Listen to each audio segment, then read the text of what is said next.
The Alpha King of the Iron Dominion stood alone on the palace terrace, watching the woman who saved his life bleed out 3 floors below while his oldest friend confessed to ordering her murder. In that moment, he realized the cruelest truth about power. The crown protects you from everything except the people you trust most. This is a story about what happens when a ruler who conquered nations through fear discovers something worth burning his entire empire to protect. Stay with me until the end of this saga. Hit that like button and drop your city in the comments so I know where my tribe is watching from. You're about to witness the night an empire learned that kings are most dangerous when they have something left to lose. The marble beneath Draven Ashthorn's boots carried the stench of betrayal and old blood. He had walked these corridors for 17 years, survived 3 assassination attempts within these walls, executed 12 conspirators in the throne room 2 floors below. The palace was a monument to his survival, every stone purchased with calculated violence and the kind of patience that terrified weaker men into submission. Tonight, it felt like a tomb. The Eclipse Assembly had dissolved into chaos 40 minutes ago. Guards dragged bodies through side chambers while servants scrubbed senator blood from white tile. The obsidian dome overhead reflected firelight from braziers that burned too bright, casting shadows that moved like accusations across vaulted ceilings. Seraphine Vale lay unconscious in the royal infirmary. The woman who threw herself in front of an assassin's blade, meant for him, now fought for breath behind locked doors, while physicians worked in silence, punctuated only by her labored gasps. Draven had carried her bleeding body through the Senate chamber himself, feeling her warmth drain against his chest, while nobles scattered like roaches beneath overturned stones. His hands still bore her blood. It had dried brown beneath his fingernails and stained the cuffs of his military coat, in patterns that resembled accusation more than decoration.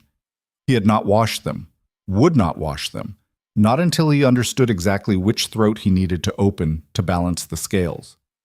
Lord Cassian Vane entered the War Council chamber without knocking. The Chancellor of the Iron Dominion moved with the confidence of a man who had stood beside thrones longer than most kings survived wearing crowns. Silver threaded through his black hair, scars crossed his knuckles from old duels.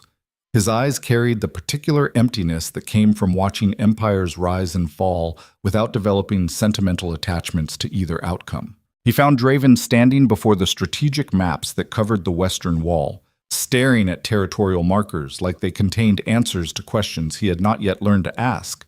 The king did not turn around. Cassian closed the door with deliberate precision. The sound echoed through the chamber like a judge's gavel announcing sentence. You orchestrated the assassination. The words emerged without inflection.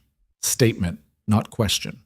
Draven's voice carried the flat calm of a man who had learned to bury rage beneath layers of strategic thinking cultivated across decades of survival. Cassian did not flinch. Yes. The confession arrived without hesitation or apology. Just acknowledgement delivered in the same tone he might use to confirm troop movements or approve trade sanctions.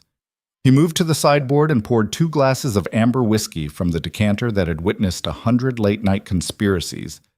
Draven finally turned. His silver-gray eyes tracked Cassian's movements with predatory focus. Every muscle in his body remained coiled beneath the black military coat, still marked with Seraphine's blood.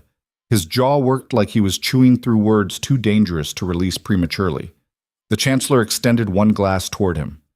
Drink first, then kill me if you must. But hear why. Draven stared at the offering for 3 seconds that stretched like judgments waiting to be pronounced. Then he crossed the space between them in 4 measured steps and took the glass. He did not drink, just held it, while firelight from the hearth turned whiskey into liquid amber that resembled old honey or fresh bile depending on the angle. Talk. Cassian drank deeply before setting his glass on the map table hard enough that liquid sloshed against crystal. She was making you weak. The words landed like stones thrown into still water. Ripples of implication spread outward through the silence that followed. Draven's expression did not change, but something shifted behind his eyes. Something old and patient and utterly merciless. Weak.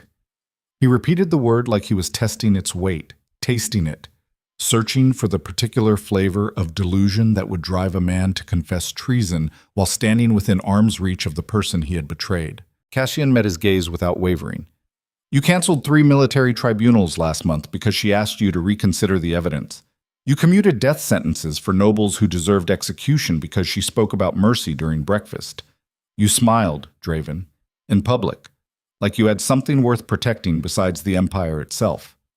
He stepped closer, close enough that Draven could smell the whiskey on his breath and see the absolute conviction burning behind his eyes. Emperors do not smile. They endure. That is how we survived when your father's reign collapsed into civil war. That is how we rebuilt this dominion from ashes and mass graves. Fear, discipline, the willingness to make decisions that softer men call monstrous. The Chancellor's voice dropped to something quieter but infinitely more dangerous. You taught me that.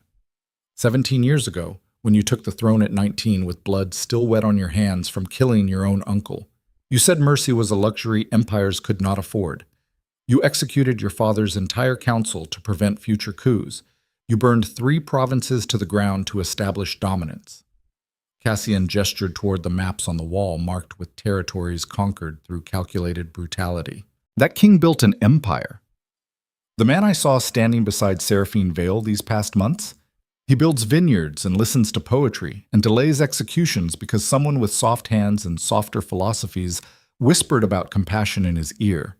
He picked up his glass again, but did not drink, just held it like a prop in a performance he had been rehearsing for months. So, yes, I ordered the assassination, not because I wanted her dead, because I needed you to remember what you are before her influence destroyed everything we built.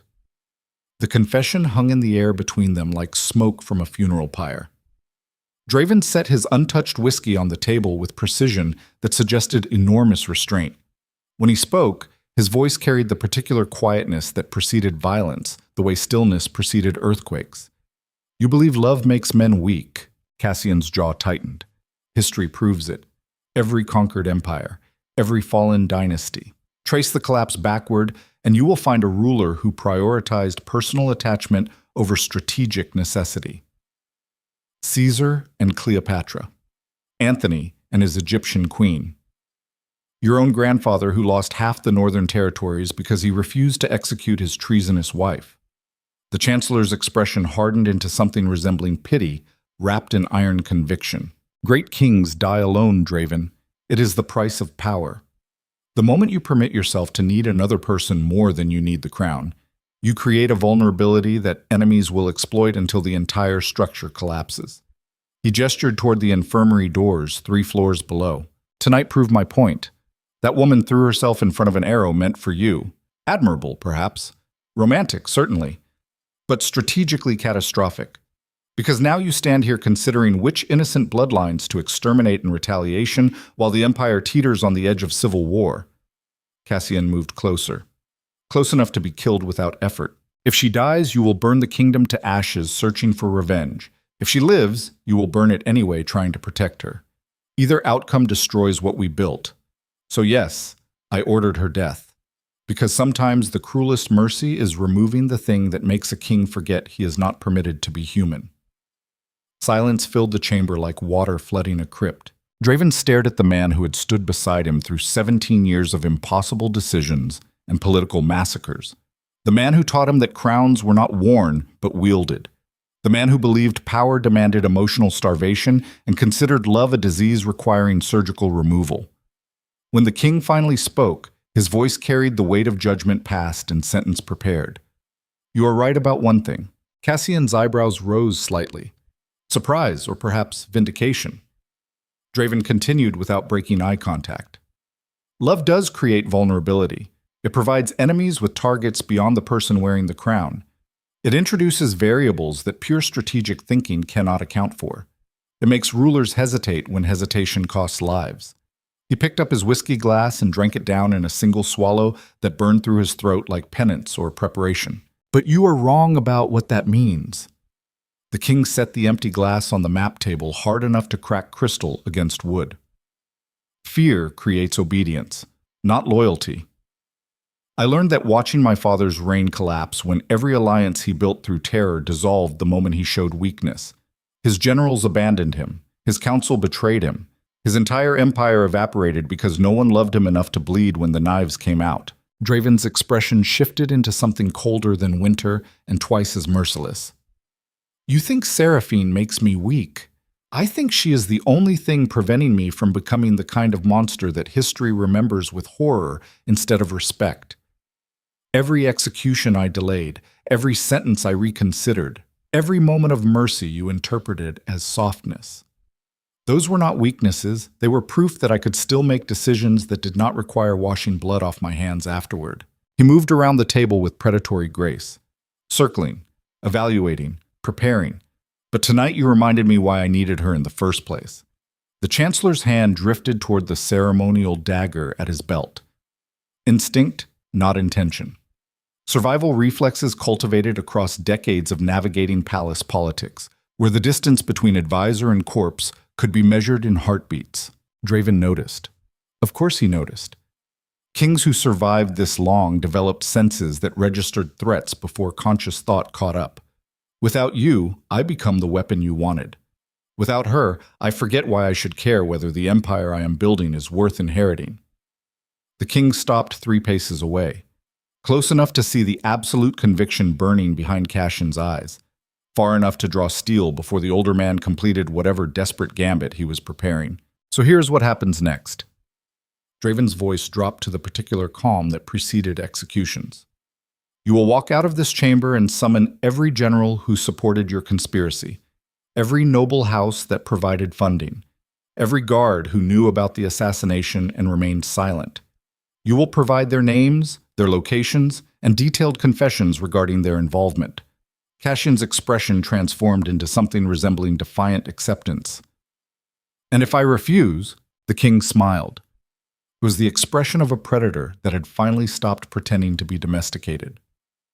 Then I spend the next decade dismantling every bloodline in this empire until I find them myself, starting with yours.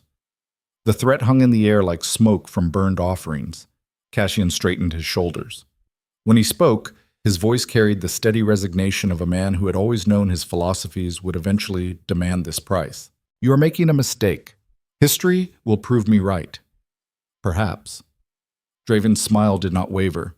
But I would rather be the fool who died protecting something worth saving than the genius who survived by destroying everything that made survival meaningful. The Chancellor held his gaze for 3 seconds that felt like final arguments being weighed on scales that measured empires against individual lives. Then he nodded once. Sharp. Definitive. The gesture of a soldier acknowledging orders he disagreed with but would execute anyway. I will provide the names. But know this, Draven. The moment you permit love to influence strategy, you transform from king into liability. And empires do not forgive liabilities. He turned toward the door with the precise movements of a man who had spent his entire life navigating the narrow space between service and treason. Draven watched him cross the chamber.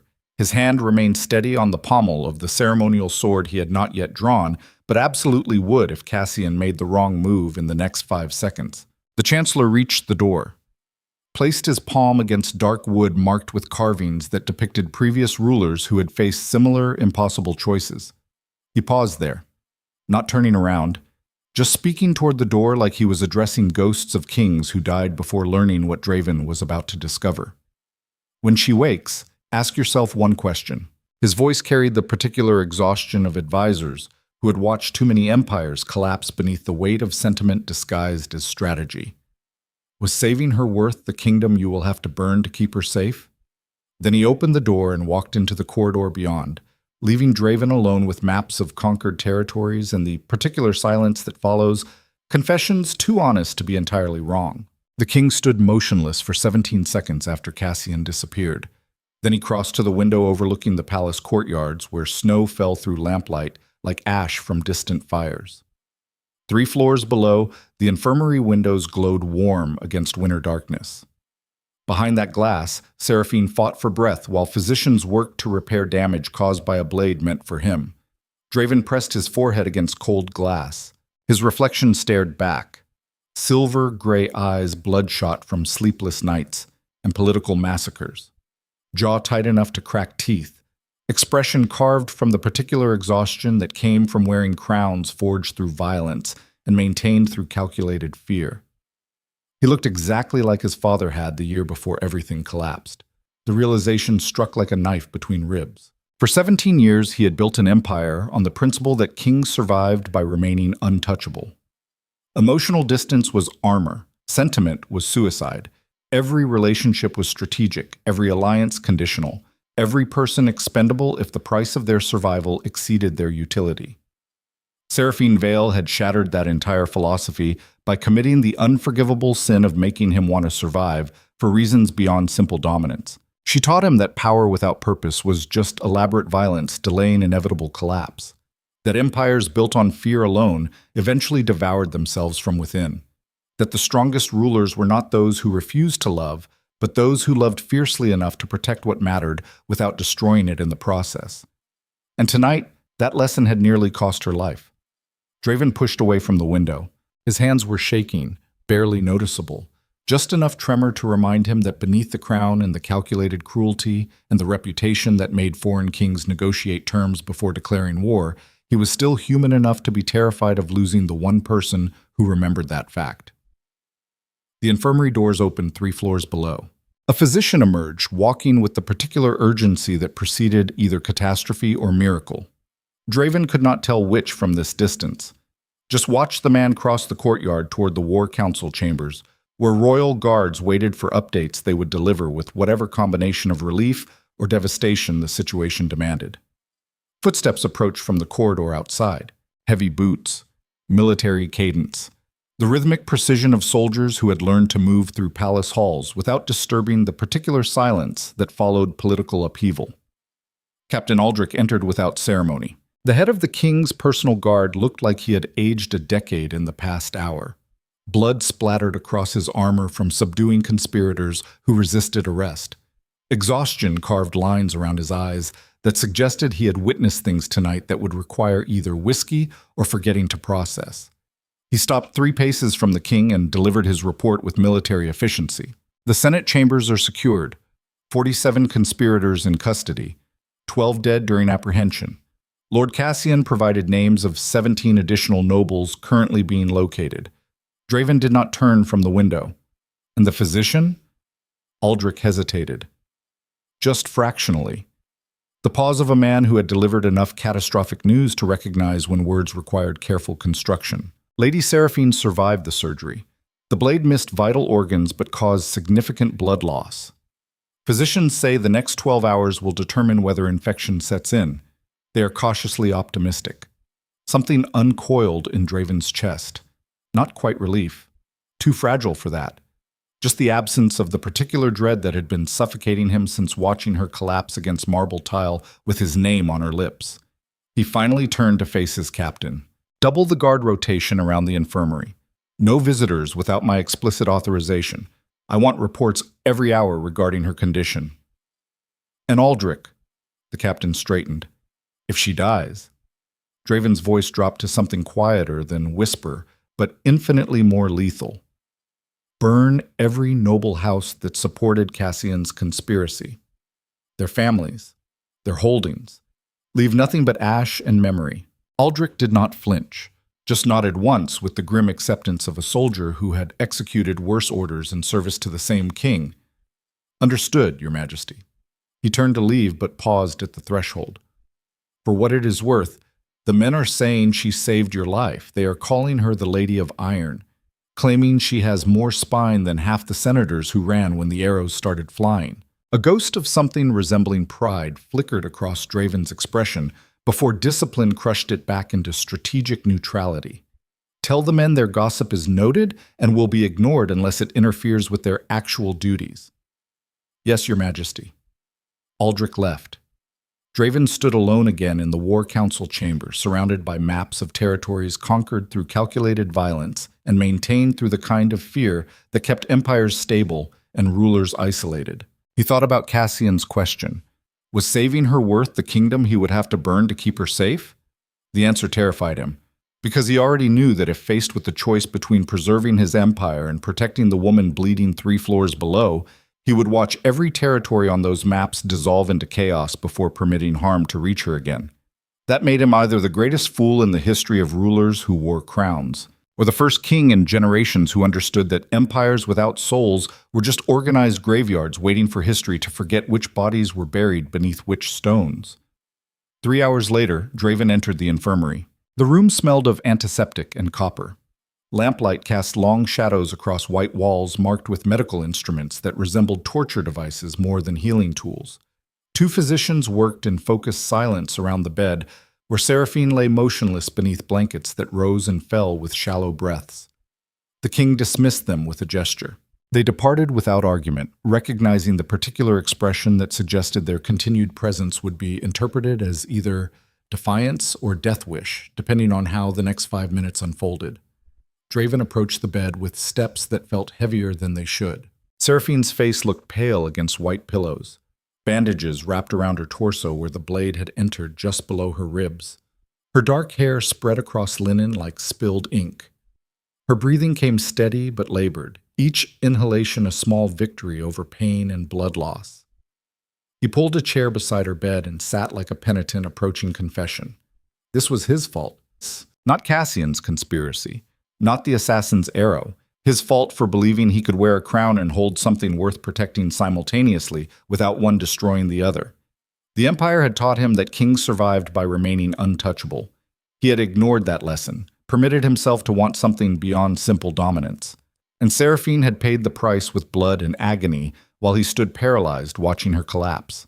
Draven reached toward her hand resting on the blanket, then stopped, because touching her felt like crossing a threshold he could not uncross. Like admitting that Cassian was right about the vulnerability love created and wrong about whether that made it worth destroying. His hand hovered there, inches away. Close enough to feel warmth radiating from her skin, but not close enough to make contact that would transform this moment from observation into participation. Seraphine's eyes opened, just slightly, barely conscious. Pupils dilated from whatever sedatives the physicians had administered to manage pain that would otherwise be unbearable. Her gaze found him immediately, tracked his face with the particular focus of someone fighting through fog to anchor themselves to something solid. When she spoke, her voice emerged as barely more than exhale shaped into words. "You are bleeding." Draven glanced down. He had forgotten about the shallow cut across his forearm where a conspirator's blade had connected during the chaos after her collapse. It had stopped bleeding hours ago, just dried blood crusting around a wound too minor to warrant attention when measured against everything else requiring his focus. "It is nothing." Seraphine's hand moved beneath the blankets, slow, deliberate, fighting through pain and medication to reach toward him with fingers that trembled from effort. Liar. The word carried neither accusation nor humor, just observation delivered by someone who had learned to read him well enough to recognize when he was pretending injuries did not matter because acknowledging them felt like admitting vulnerability. Her fingers found his, wrapped around them with grip strength that should not have been possible given the blade wound in her side and the blood loss that had nearly killed her 3 hours ago. Draven stared at their joined hands. "You almost died." The words emerged rougher than intended. Less statement than accusation directed at fate or chance or whatever cosmic force had decided to test whether he could survive watching the one person who mattered bleed out on Senate marble. Seraphine's grip tightened fractionally. "You would have done the same." It was not a question. Draven met her eyes and found himself trapped in the particular gaze of someone who saw through every defense he had constructed across 17 years of surviving through strategic emotional distance. No. He forced honesty past pride and political training that insisted kings never admitted weakness. "I would have let the arrow hit me and considered it acceptable collateral damage for maintaining imperial stability." Her expression softened into something that looked like sadness wrapped in understanding. "That is why you needed me to throw myself in front of it." The observation landed like judgment pronounced by someone with no authority except the kind that came from being willing to die for principles instead of simple survival. Draven's jaw tightened. Cassian ordered the assassination. He believes you make me weak, thinks empires cannot survive rulers who permit themselves to love, because love creates vulnerability that enemies exploit until everything collapses. He stared at their joined hands like they contained answers to questions he had been avoiding for months. He's not entirely wrong. Seraphine's breathing hitched. pain, or perhaps something worse than pain. The particular wound that came from hearing someone you saved admit that your sacrifice might have been strategically catastrophic. When she spoke again, her voice carried the steady calm of someone who had made peace with impossible truths. "Then kill me." The words stopped his heart. Draven's head snapped up. His expression transformed into something between horror and fury. "What?" Seraphine held his gaze without flinching despite the obvious agony each word cost her. "If I make you weak, if my existence threatens the empire you built, then remove the liability. It would be the strategically sound decision, the kind your advisors would applaud." Her grip on his hand remained steady, even as tears gathered at the corners of her eyes. "I will not survive watching you destroy yourself trying to protect me while your kingdom burns. So make the choice Cassian wanted you to make. Choose empire over sentiment. Prove him right." Silence flooded the infirmary like water filling a crypt. Draven stared at the woman who had thrown herself in front of an assassin's blade to save his life, now offering to die if her survival endangered the stability he had spent 17 years building through calculated violence and emotional starvation. Something inside him shattered, not loudly, just the quiet collapse of foundations that had been supporting structures too heavy to maintain without eventually cracking beneath impossible weight. When he finally spoke, his voice emerged raw and stripped of every carefully constructed defense. "I spent 17 years believing that kings survived by refusing to need anyone. That power demanded isolation. That the moment I permitted myself to want something beyond simple dominance, I created weakness enemies would exploit until everything I built collapsed into ruin." He lifted her hand to his lips, pressed a kiss against her knuckles that felt like oath or promise or prayer, depending on interpretation.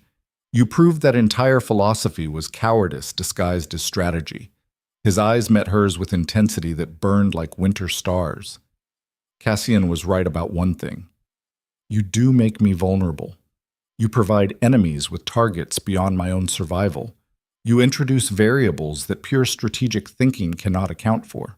Draven's expression hardened into something carved from iron conviction, but he was catastrophically wrong about what that means. Because the empire I was building before you arrived, that was just organized brutality, maintaining itself through fear and execution.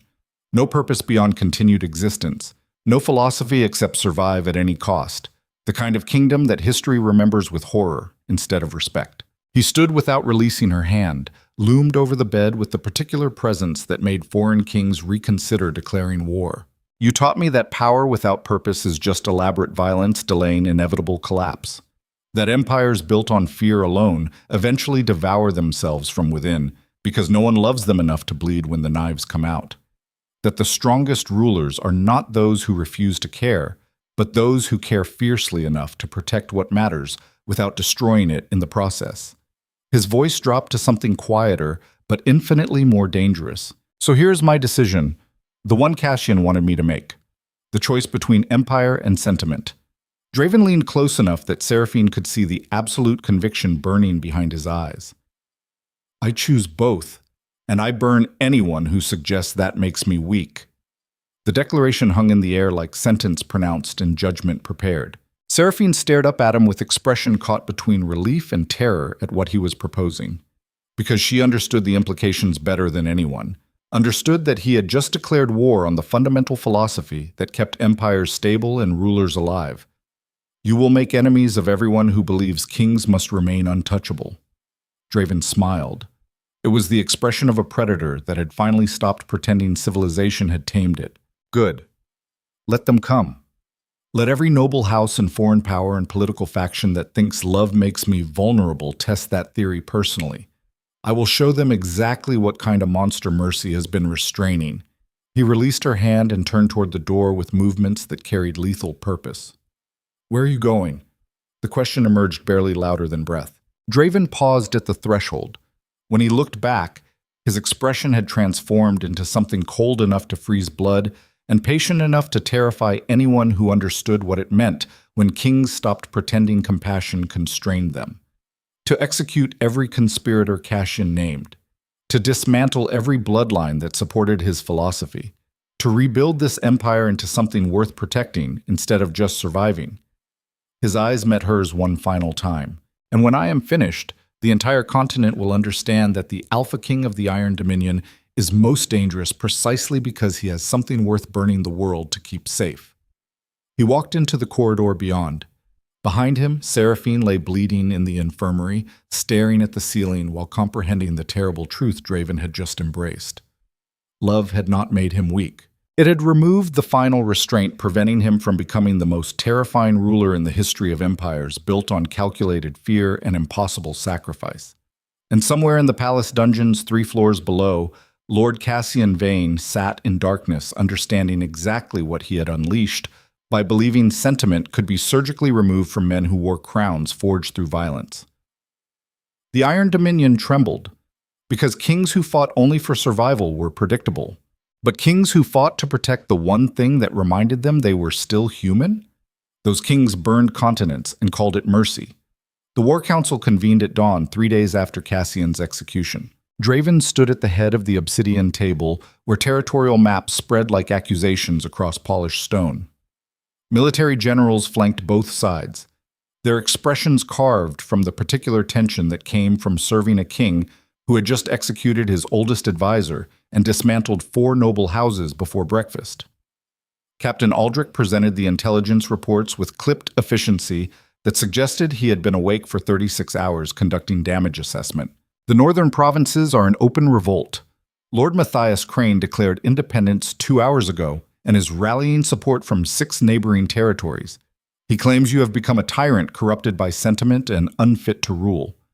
The captain's finger traced movements across the map, like he was marking graves instead of troop positions. The Eastern Coalition sent formal protest regarding the executions. They are threatening trade sanctions unless you reinstate the noble houses you dismantled. Our intelligence suggests they are positioning military forces along the border under pretense of defensive maneuvers. He paused. The kind of hesitation that preceded information no one wanted to deliver, but everyone needed to hear. And the southern kingdoms have dispatched envoys requesting audience. They want to discuss your fitness to rule given recent events. Translation: they smell weakness and are preparing to test whether love actually made you vulnerable. The generals shifted uncomfortably. None of them made eye contact with Draven. They just stared at maps and reports, like the parchment contained answers to questions about whether their king had transformed into something more dangerous than the ruler who built this empire through calculated fear, or less stable than the tyrant they had learned to navigate. Draven remained motionless throughout the briefing. His silver-gray eyes tracked troop movements and territorial disputes with the focused intensity of a predator, evaluating which threats required immediate violence and which could be converted into opportunities for demonstrating strength without excessive bloodshed. When he finally spoke, his voice carried the flat calm that preceded either brilliant strategy or catastrophic miscalculation, depending on execution. How many troops does Matthias command in the northern territories? Aldrich consulted his notes with precision, born from years of delivering tactical assessments to rulers who made life-or-death decisions based on accuracy of intelligence provided. Approximately 12,000, mix of professional soldiers and provincial militia, well-supplied but lacking siege equipment or cavalry support. He controls 3 fortified cities and has access to mountain passes that would make conventional assault costly. Draven nodded once. And the Eastern Coalition? Actual military capacity versus political posturing? General Veron answered. The old warhorse had served 3 kings and survived by learning when to speak and when silence was safer than honesty. Political theater mostly. They have maybe 20,000 combat-ready troops, but those are spread across 6 different kingdoms with competing interests. A unified invasion would require months of coordination they do not have patience for. But trade sanctions could damage our economy significantly if sustained long enough. The king's expression did not shift, but something flickered behind his eyes. Calculation mixing with the particular ruthlessness that came from understanding which battles required steel and which demanded different weapons entirely. And the southern envoys? What do they actually want beyond testing whether I have become weak? General Voron exchanged glances with Aldrich before responding. The kind of silent communication that happened between men who had learned to read dangerous situations through years of surviving palace politics. They want to renegotiate tribute agreements. The southern kingdoms have been paying protection fees for a decade to avoid military conflict. With Cassian dead and rumors spreading that you are distracted by personal attachments, they see opportunity to reduce payments or eliminate them entirely. He cleared his throat. In essence, Your Majesty, half the continent believes executing your advisor proved you are a tyrant. The other half believes sparing conspirators proved you are weak. Both groups are preparing to exploit what they perceive as instability. Silence flooded the War Council chamber like water filling a crypt. The generals waited for their king to either demonstrate the strategic brilliance that built this empire, or confirm their worst fears that love had transformed him into the kind of ruler who made decisions based on emotion instead of calculation. Draven walked to the window overlooking courtyards where servants prepared for another day of maintaining the machinery that kept empires functioning. His hands clasped behind his back with military precision that revealed nothing except absolute control over physical reactions, even when internal calculations were still processing variables. When he turned back to face his council, his expression had transformed into something that made veteran generals remember why they feared this man more than war itself. Here's what we do. Matthias Crane and his northern revolt get annihilated. Completely. I want every fortified city he controls reduced to rubble. Every noble house that supported his Declaration of Independence stripped of titles and lands. Every soldier who followed him into rebellion given one chance to surrender or join their lord in whatever afterlife awaits traitors. His voice remained calm, almost conversational, which made the orders more terrifying than if he had been shouting. The Eastern Coalition gets ignored, completely. No response to their protests, no acknowledgement of their trade sanctions. Nothing. Let them posture and threaten while we demonstrate through action in the North that rebellion has consequences too brutal to justify philosophical disagreements. Draven's eyes swept across his generals with intensity that demanded absolute attention. And the southern envoys get invited to the palace, with full diplomatic courtesy. We negotiate new tribute agreements in good faith while they watch me destroy Matthias Crane with such overwhelming force that they reconsider whether testing my fitness to rule is worth the potential cost. General Varon's eyebrows rose slightly. Surprise, or perhaps vindication that their king had not actually lost his strategic instincts to sentiment. You are using the northern campaign as demonstration for the southern kingdoms. Show them what happens to people who mistake recent mercy for permanent weakness. Exactly. The king moved back to the map table with predatory grace. Cassian taught me that empires survive through fear and calculated brutality. Seraphine taught me that power without purpose is violence delaying collapse. Both philosophies are right. Both are catastrophically incomplete without the other. His finger traced the northern territories where Matthias had declared independence. So I will be strategically ruthless when eliminating genuine threats. And I will be ruthlessly strategic when converting philosophical disagreement into alliance. The difference is whether violence serves purpose beyond proving I am still capable of committing it. Draven looked up from the maps. Matthias represents genuine threat. He controls territory, commands troops, has infrastructure to sustain prolonged conflict. He dies. Brutally, publicly. As warning to anyone else considering rebellion. His expression hardened. But the Eastern Kingdoms and Southern envoys represent political posturing. They are testing whether I have become weak, not actually preparing for war unless my response confirms their suspicions. So we demonstrate strength through selective application of overwhelming force rather than blanket retaliation that proves I am insecure about appearing vulnerable. Understanding rippled through the assembled generals. The kind of recognition that came from watching strategy unfold that was neither pure mercy nor pure brutality, but something more dangerous than both combined. Captain Aldrich spoke carefully. Testing whether his king had actually thought this through or was improvising philosophy that sounded sophisticated, but would collapse under pressure of actual implementation. The northern campaign will require significant resources, pull troops from border defenses, divert supplies from other territories. If we commit to total annihilation of Matthias Crane, we create vulnerabilities elsewhere that enemies could exploit. Draven's smile was the expression of a predator that had been waiting for exactly this question. Good. Let them try. I want every kingdom watching to see that the Alpha King of the Iron Dominion is so confident in his power that he will deliberately create vulnerabilities while destroying rebels. Because the message is not that I am weak enough to require defending every border simultaneously. His voice dropped to something quieter and infinitely more dangerous. The message is that I am strong enough to afford calculated risks, because anyone attempting to exploit those vulnerabilities will face the same annihilation currently being demonstrated in the north. The generals processed this with expressions ranging from impressed to terrified, depending on whether they believed their king was brilliant or had finally crossed into the kind of arrogance that destroyed empires. General Varon cleared his throat. Your Majesty, with respect, this strategy requires perfect execution. If the northern campaign bogs down, if casualties exceed projections, if Matthias manages to hold out longer than anticipated, then you have committed resources to proving a point while actual threats accumulate on borders you deliberately left exposed.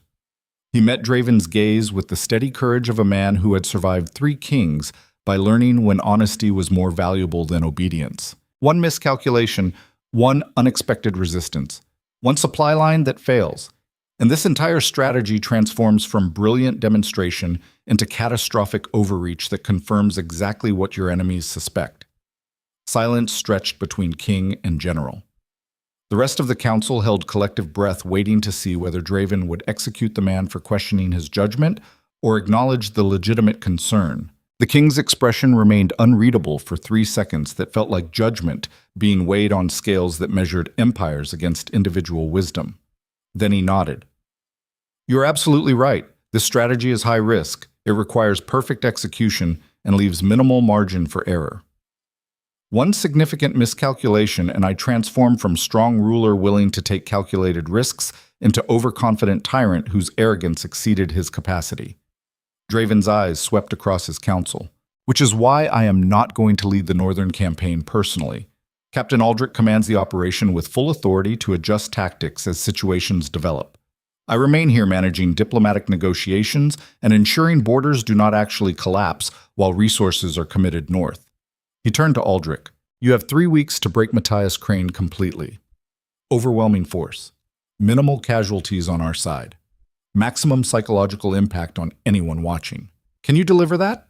The captain straightened with military precision that suggested absolute confidence or potentially fatal overestimation of capabilities.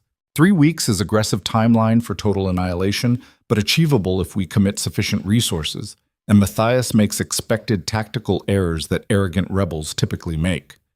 His expression hardened into something that resembled the king's own ruthless calculation. I will deliver Matthias Crane's head on a pike, and his territories reduced to object lessons about rebellion. The question is what you do if southern kingdoms test your deliberately exposed borders while northern campaign is ongoing. Draven smiled. It was the expression that made foreign kings reconsider declaring war, even when strategic advantage suggested victory. Then I demonstrate that the borders I left exposed were not vulnerabilities. They were traps. And anyone stupid enough to fall into them discovers why the Alpha King of the Iron Dominion is most dangerous when opponents mistake calculated risk for actual weakness. Understanding rippled through the council chamber. This was not reckless arrogance. This was strategic theater executed at scale. Create appearance of vulnerability. Bait enemies into testing whether that vulnerability was real. Then annihilate anyone who took the bait while demonstrating that the entire situation was controlled provocation designed to identify which threats required elimination. It was the kind of high-stakes gambit that either secured empires for generations or collapsed them in spectacular failures that historians studied as cautionary tales. General Varon nodded slowly, respect mixing with concern and expression that suggested he was witnessing either brilliance or madness, and would not know which until events actually unfolded. It is bold strategy, Your Majesty. Possibly the boldest I have witnessed in 30 years of military service. If it succeeds, you reshape the entire political landscape and establish dominance that prevents challenges for decades. He paused. If it fails, you provide enemies with proof that love made you reckless, and they will descend like wolves on wounded prey until the empire collapses. Draven held his gaze without flinching. Then we do not fail. Dismissed. The generals filed out with the tense efficiency of men who had just received orders that would either cement their king's legend or destroy everything they had built through decades of calculated violence and strategic patience. Only Captain Aldrich remained. He waited until the chamber emptied before speaking with the careful honesty of someone who had earned the right to question without facing execution for insubordination. You are taking enormous risks to prove that loving Lady Seraphine does not make you weak. Draven turned from the maps. No. I am taking calculated risks because eliminating genuine threats while converting philosophical disagreement into alliance is how empires survive transitions without collapsing into civil war. His expression shifted into something more honest than strategic. But you are right that part of me needs to prove Cassian was wrong, that love does not create unacceptable vulnerability, that the strongest rulers are those who protect what matters while being ruthless enough to destroy genuine threats. The king's jaw tightened, and maybe that makes me reckless. Maybe it means I am overcompensating. Maybe Cassian was right that choosing her over pure strategic necessity will eventually destroy everything. He met Aldrich's gaze with eyes that carried exhaustion accumulated from 17 years of impossible decisions. But I would rather burn trying to build empire worth preserving than survive by becoming the kind of weapon that maintains power through emotional starvation and strategic brutality alone. Aldrich studied him for 3 seconds. Then he saluted with precision that suggested absolute loyalty, regardless of whether he agreed with the philosophy driving these decisions. 3 weeks. Matthias Crane's head on a pike. Territories reduced to object lessons. I will deliver or die trying. He departed to organize the campaign that would either validate their king's strategy or confirm every fear that love made rulers vulnerable in ways that destroyed empires. Draven stood alone in the War Council chamber. Maps surrounded him. Troop movements marked in red.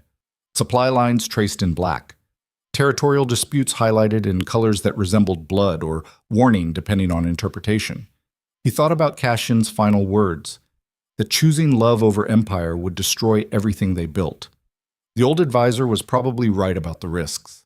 Empires did not survive through sentiment. They survived through calculated fear and the willingness to sacrifice anything for strategic advantage. But Draven had spent 17 years building that kind of kingdom, and it had hollowed him into something that resembled weapon more than man.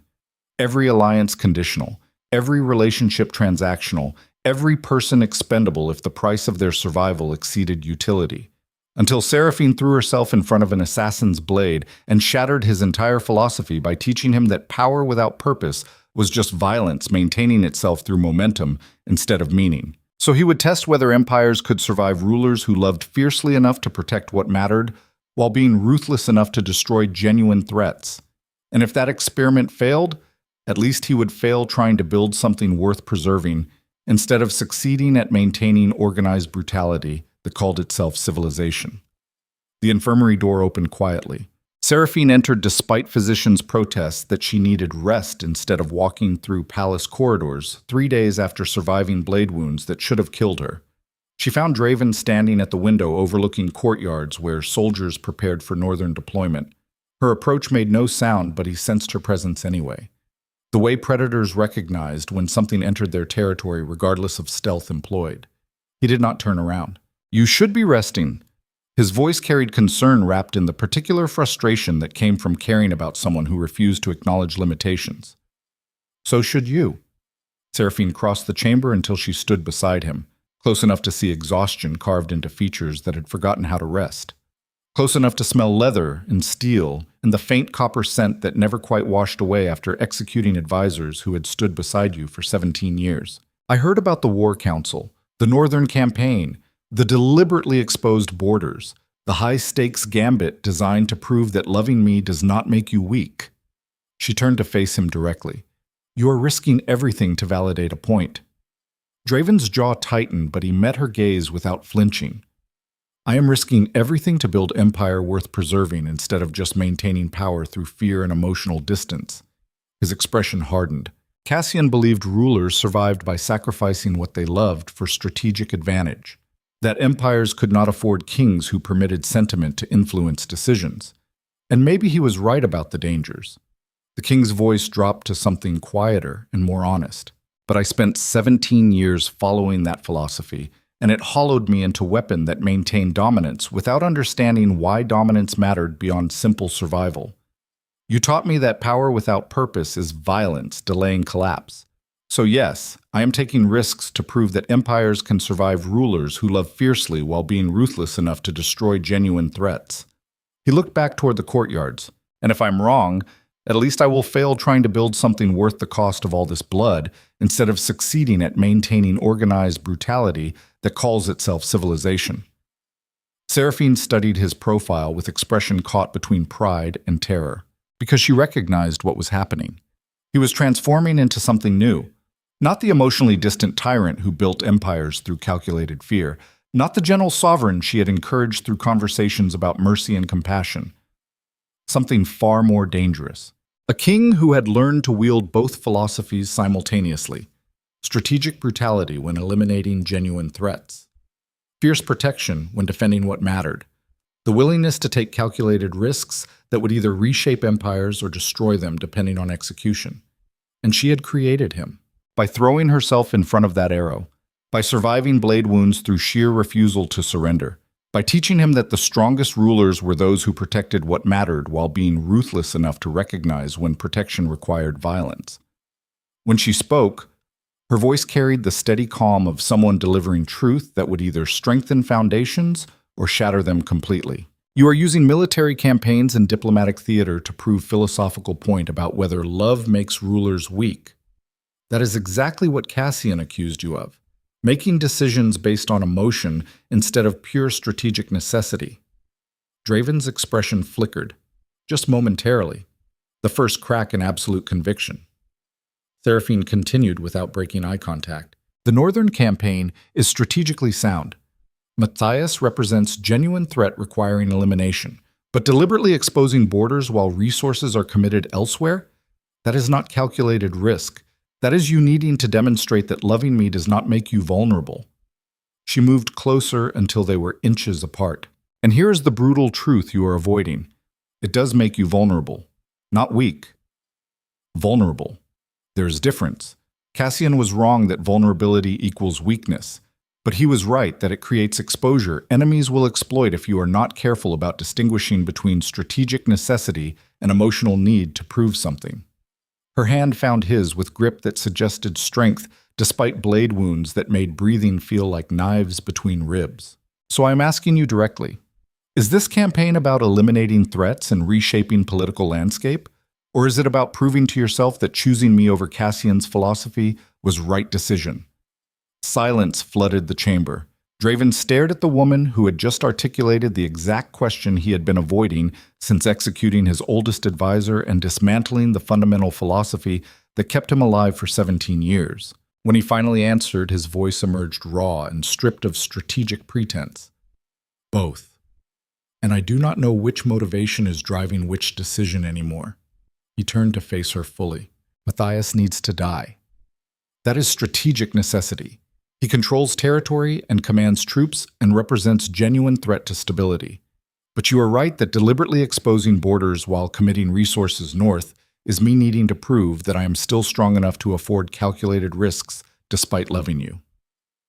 His expression cracked into something more honest than he had permitted in weeks. And maybe that makes me reckless. Maybe it means Cassian was right that love clouds judgment and creates vulnerabilities that strategic thinking alone would never permit. Maybe I am overcompensating for caring about you by taking risks designed to demonstrate strength rather than actually serving empire. Draven's hands found her shoulders with careful pressure that suggested enormous restraint, but I cannot go back to being the ruler who survived by refusing to need anyone. That king was weapon maintaining itself through momentum without understanding why survival mattered beyond simple dominance. You taught me that power without purpose is violence delaying collapse. So even if this strategy is partially driven by emotional need to prove something, it is still better than returning to philosophy that hollowed me into monster who called brutality civilization. Seraphine held his gaze for 3 seconds that felt like final arguments being weighed on scales that measured empires against individual wisdom. Then she nodded once, sharp, definitive, the gesture of someone who had just made a decision that would either save them both or destroy everything, depending on what came next. Then we adjust the strategy. Keep the Northern campaign because Matthias genuinely requires elimination, but reinforce the borders you are planning to leave exposed. Do not create deliberate vulnerabilities designed to bait enemies into testing whether you are weak. Her voice carried the practical ruthlessness of someone who understood strategic thinking without being consumed by need to prove philosophical points. Demonstrate strength through overwhelming force against genuine threats, not through elaborate theater designed to validate that loving me does not make you vulnerable. The former is leadership, the latter is insecurity disguised as strategy. Understanding rippled across Draven's expression, because she was right. The core strategy was sound. Eliminate Matthias with overwhelming force while negotiating with southern kingdoms from position of demonstrated strength. But the deliberately exposed borders were not calculated risk. They were him needing to prove that Cassian was wrong about vulnerability. And that distinction mattered. Because kingdoms survived through rulers who eliminated genuine threats efficiently, not through rulers who created unnecessary risks to validate philosophical positions about whether love made them weak. When he spoke again, his voice carried the steady calm of someone who had just recognized truth that fundamentally altered his understanding of power. You are right. I will reinforce the borders. Keep the core strategy, but eliminate the theatrical elements designed to prove points rather than serve empire. He pulled her closer, despite the careful awareness that she was still healing from blade wounds sustained saving his life. Thank you for being willing to tell me when I am confusing strategic necessity with emotional need to demonstrate something. That is why I need you, not because you make me soft, because you help me recognize when strength crosses into recklessness disguised as confidence. Seraphine's arms wrapped around him despite pain each movement caused. They stood together in silence, punctuated by distant sounds of palace functioning and soldiers preparing for campaigns that would reshape territorial dynamics across the entire continent. After several minutes, she spoke against his chest with voice muffled by fabric and proximity. What happens if the northern campaign fails? If Matthias holds out longer than expected? If southern kingdoms interpret prolonged conflict as weakness and attack anyway? Draven's grip tightened fractionally. Then we adapt, commit additional resources, adjust tactics. Do whatever is strategically necessary to achieve objective without letting pride or philosophical commitment to specific approach prevent practical responses to changing situations. His voice dropped to something quieter and more honest. And if it all collapses despite best efforts, at least we will fail together trying to build empire worth preserving instead of succeeding separately at maintaining power through emotional starvation and strategic brutality alone. Seraphine pulled back enough to see his face. That is not reassuring. Draven smiled. It was expression that carried more exhaustion than humor, but suggested he was still capable of recognizing absurdity despite circumstances. I know, but it is honest. And honesty is what we have instead of guarantees. He kissed her forehead with tenderness that contrasted sharply with the ruthless calculation he had been demonstrating in war councils and execution courtyards. The door burst open. Captain Aldrich entered without ceremony. His expression carried urgent tension that suggested news requiring immediate attention, regardless of whether he was interrupting private moments. Your Majesty, the southern envoys have arrived early. They are requesting immediate audience and brought military escort of 200 soldiers. Intelligence suggests they are not here to negotiate.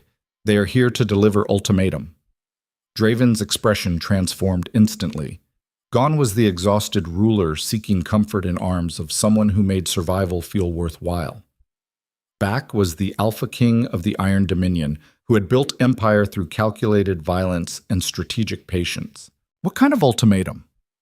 Aldrich's jaw tightened. They want you to abdicate. Claim that recent executions and policy changes prove you are unfit to rule. They are threatening military intervention if you refuse. Backed by a coalition of 6 southern kingdoms who apparently coordinated this strategy while we were focused on northern revolt. Silence crashed through the chamber like avalanche. Because this changed everything. This was not political posturing or philosophical disagreement about whether love made rulers weak. This was coordinated attempt to remove him from power while empire was distracted by multiple threats requiring simultaneous responses. Seraphine stepped back from Draven's embrace. She watched his expression shift through calculations happening faster than conscious thought could track. Evaluating threats, assessing resources, determining whether this situation required negotiation or violence or some combination that would either secure his throne or trigger continental war. When the king spoke, his voice carried the flat calm that preceded either brilliant strategy or catastrophic bloodshed. Where are the envoys now? In the formal reception hall with their military escort. They refused to disarm despite protocol requiring surrender of weapons before entering palace grounds. Our guards permitted the breach because forcing compliance would have triggered immediate conflict. Draven nodded once, processing implications with speed born from 17 years of navigating situations where single wrong decision could collapse everything. How many troops do we have in the palace currently? Aldrich consulted mental inventory cultivated through years of maintaining security for rulers who accumulated enemies faster than allies. 500 palace guards, another 300 in immediate vicinity. But the Southern Coalition commands approximately 40,000 troops total if they coordinate invasion. We do not have capacity to resist prolonged siege or coordinated assault from 6 kingdoms simultaneously. The captain's expression carried grim honesty. If they are serious about military intervention, we need to negotiate or prepare for war. We cannot win through conventional means. Seraphine watched Draven process this information. She saw the exact moment when he made his decision, saw calculations settle into absolute conviction, saw the transformation from king evaluating options into predator preparing to strike. When he spoke, his voice carried lethal calm. Assemble my personal guard, full military regalia. I want every soldier in this palace visible and armed when I meet these envoys. And Aldrich, send immediate orders to Northern Campaign. I want Captain Brennan to break off 2,000 troops and return here within 48 hours. The king's expression hardened into something carved from iron conviction. These envoys think I am vulnerable because Empire faces multiple threats requiring divided attention. They believe love made me weak and recent executions proved I am unstable. They are about to discover exactly how catastrophically wrong both assumptions are. He turned to Seraphine. Go to your chambers. Lock the doors. Do not emerge until I send word that situation is resolved. Her eyes flashed with something between defiance and understanding. No. The word emerged flat and absolute. Draven's expression shifted into protective intensity that bordered on command. This is not negotiable. If Southern Coalition is serious about military intervention, Palace could become battlefield within hours. You are still healing from blade wounds. I will not risk you becoming casualty or hostage because you refuse to remain safe while I handle political crisis. Seraphine stepped closer instead of retreating. You just spent 3 days proving that loving me does not make you weak. Now you want me to hide while you face 6 kingdoms demanding your abdication? That sends exactly the message Cassian accused you of, that I am vulnerability requiring protection instead of strength worth defending. Her voice carried steel wrapped in practical ruthlessness. So here's what actually happens. I stand beside you when you meet these envoys. Visible, present, unafraid. Because the message is not that the Alpha King hides what he loves to prevent enemies from exploiting weakness. The message is that he protects what matters while being ruthless enough to destroy anyone who threatens it. She held his gaze without flinching despite obvious exhaustion and pain radiating from healing wounds. You do not get to build empire based on being strong enough to love fiercely while being ruthless enough to eliminate threats if you lock me away the moment actual threats appear. That is hypocrisy. And worse, it is strategic error that confirms exactly what enemies suspect. Silence stretched between them. Draven stared at the woman who had just articulated truth he desperately did not want to acknowledge. Because she was right. Hiding her confirmed that she represented vulnerability requiring protection. Standing beside her demonstrated that she represented strength worth defending. But the risks were catastrophic. If Southern Coalition was serious about military intervention, Palace could dissolve into violence within minutes. Seraphine could be killed, captured, used as leverage to force his abdication or compliance with demands that would destroy everything he built. Every protective instinct screamed to lock her somewhere safe regardless of strategic implications. But every lesson she had taught him about power and purpose demanded that he trust his own philosophy enough to execute it even when costs felt unbearable. When he finally spoke, his voice emerged rough, with barely controlled fear wrapped in acceptance. Fine. You stand beside me. But the moment violence begins, you retreat to secured chambers. No arguments. No heroic gestures. You survive so that whatever happens next does not become pointless sacrifice.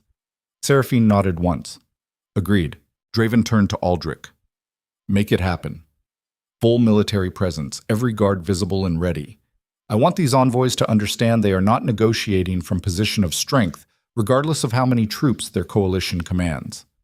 The captain saluted and departed to organize the theatrical demonstration of power that would either prevent war or trigger it, depending on how southern kingdoms interpreted the message. 30 minutes later, Draven entered the formal reception hall.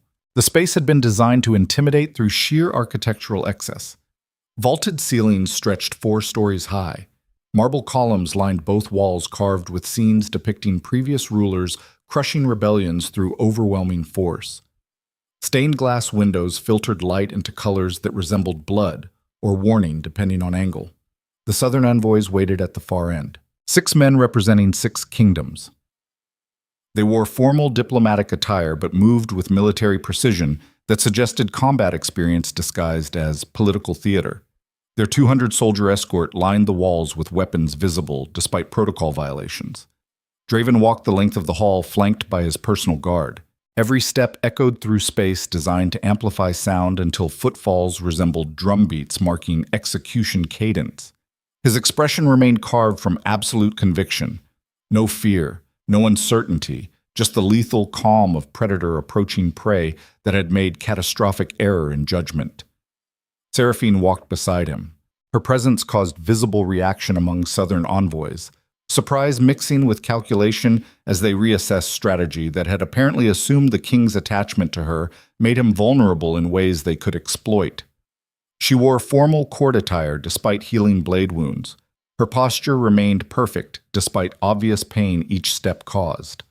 Her expression carried the same ruthless calm as the man beside her. Together they represented something the envoys had not anticipated.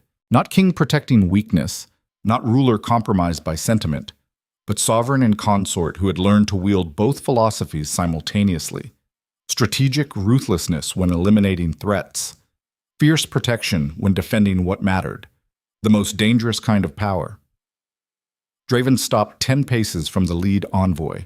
Silence flooded the reception hall. 200 southern soldiers, 500 palace guards, diplomatic protocols stretched to breaking. And beneath the theater, actual military calculations about whether this confrontation dissolved into negotiation or violence. The lead envoy stepped forward. Lord Hadrian Greaves, military commander of the Southern Coalition and representative of 6 kingdoms who formally protest your recent actions and demand your immediate abdication. His voice carried practiced authority designed to establish dominance through confident delivery, regardless of actual power dynamics.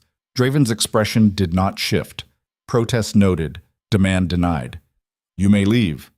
The dismissal landed like slap across carefully constructed diplomatic theater.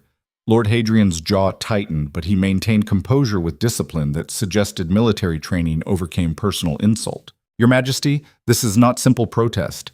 The southern kingdoms have assembled 40,000 troops prepared to enforce our demand if necessary. We are offering you opportunity to abdicate peacefully and retire with dignity rather than face military intervention that will cost thousands of lives and destroy your empire. He gestured toward the soldiers lining the walls. You have perhaps 800 troops immediately available. We command 50 times that number. Strategic mathematics suggests compliance rather than resistance. Draven smiled. It was expression that made foreign kings reconsider declaring war, even when numbers suggested inevitable victory. Strategic mathematics, interesting choice of words. The king took single step forward, just one. But the movement carried such predatory intent that several southern soldiers visibly tensed. Let me offer different mathematics. You command 40,000 troops spread across 6 kingdoms, requiring coordination and supply lines stretching hundreds of miles. I command centralized military infrastructure that has conquered more territory in past decade than your coalition holds combined. His voice dropped to something quieter and infinitely more dangerous. You believe I am vulnerable because empire faces northern revolt while your coalition delivers ultimatums. You think love made me weak and recent executions proved instability. You are betting that dividing my attention between multiple threats creates opportunity for removing me from power before I consolidate control. Draven's expression hardened into absolute conviction. Here is what actually happens. You leave this palace immediately. You return to your kingdoms and inform them that the Alpha King of the Iron Dominion does not abdicate because foreign powers disapprove of how he maintains internal stability. And you pray I am feeling merciful enough not to interpret this ultimatum as declaration of war requiring response that reduces your coalition to object lessons about threatening what I have decided to protect. Lord Hadrian's expression flickered between calculation and growing realization that he had fundamentally miscalculated power dynamics. You cannot fight northern revolt and southern invasion simultaneously. Mathematics remains mathematics regardless of historical conquests. Seraphine spoke for the first time. Her voice carried steel wrapped in practical ruthlessness that cut through diplomatic theater like blade through silk. You are correct that mathematics matters. So let us examine actual numbers instead of strategic fantasy. She moved forward until she stood level with Draven. Visible, present, unafraid. Your coalition commands 40,000 troops. Perhaps. If all 6 kingdoms actually coordinate invasion rather than pursuing competing interests once actual violence begins, which historically happens approximately never when multiple powers attempt unified action against stronger opponent. Her eyes swept across the envoys with intensity that suggested she had studied their weaknesses as thoroughly as Draven had conquered their territories. Meanwhile, the king commands 80,000 professional soldiers who have spent decades perfecting coordinated campaigns under unified command structure, plus another 20,000 in reserves, plus infrastructure capable of mobilizing provincial militia that doubles those numbers if required. Seraphine's expression transformed into something that resembled pity wrapped in absolute conviction. So your actual mathematics is 40,000 divided troops from 6 kingdoms with competing interests versus 100,000 unified forces under single command answering to ruler who has spent 17 years conquering territories through overwhelming force applied with surgical precision. She took another step forward, and that is before accounting for fact that your kingdoms are several weeks' march from here while king's forces can be redeployed to southern borders within days, or that prolonged siege requires supply lines you do not have infrastructure to maintain, or that the moment your invasion begins, every kingdom in the north currently facing king's wrath will recognize opportunity to strike your exposed territories while forces are committed elsewhere. The silence that followed carried weight of carefully constructed strategy collapsing beneath actual tactical analysis. Lord Hadrian stared at Seraphine with expression caught between respect and horror at discovering that the woman they assumed made their target vulnerable had instead become his most dangerous advisor. Draven's smile widened fractionally. My consort makes excellent points. So here is final offer before I stop being polite about foreign powers entering my palace with weapons and demands. His voice dropped to lethal calm. You leave. Now. You inform your coalition that threatening the Alpha King of the Iron Dominion while he is occupied eliminating domestic traitors is catastrophically poor timing that nearly triggered war costing tens of thousands of lives. And you never return to this palace unless summoned. The king's eyes burned with intensity that made veteran soldiers reconsider whether mathematics actually favored their survival. Or you test whether my attachment to the woman beside me made me weak enough that your 40,000 divided troops can defeat 100,000 unified forces, answering to ruler whose recent executions proved he is entirely comfortable with violence when strategic necessity demands it. He waited 3 heartbeats. Choose quickly. My patience for foreign ultimatums expires in approximately 30 seconds. Lord Hadrian held his gaze for a moment that stretched like judgment being weighed on scales measuring pride against survival. Then he nodded once. Sharp, definitive. The gesture of military commander who recognized he had walked into trap disguised as opportunity. We will depart immediately and convey your response to the coalition. His expression hardened into something resembling defiant acceptance. But know this, your majesty. The southern kingdoms are watching how you handle challenges to your authority. Execute too many nobles and we interpret it as tyranny. Spare too many traitors and we interpret it as weakness. Navigate carefully, because mathematics change when ruler loses support of territories he claims to protect. Draven's smile was expression of predator dismissing prey that had narrowly avoided being devoured. Duly noted. Dismissed. The envoys departed with their 200-soldier escort. The reception hall emptied in tense silence punctuated by boots on marble and carefully controlled breathing from guards who had been prepared for violence that ultimately did not materialize. Seraphine remained beside Draven until doors closed. Then she swayed slightly, just fractionally. The first crack in perfect composure maintained through sheer discipline despite blade wounds and exhaustion. Draven caught her before she collapsed. His arms wrapped around her with careful pressure that suggested enormous restraint despite protective intensity that bordered on panic. You should not have stood through that entire confrontation.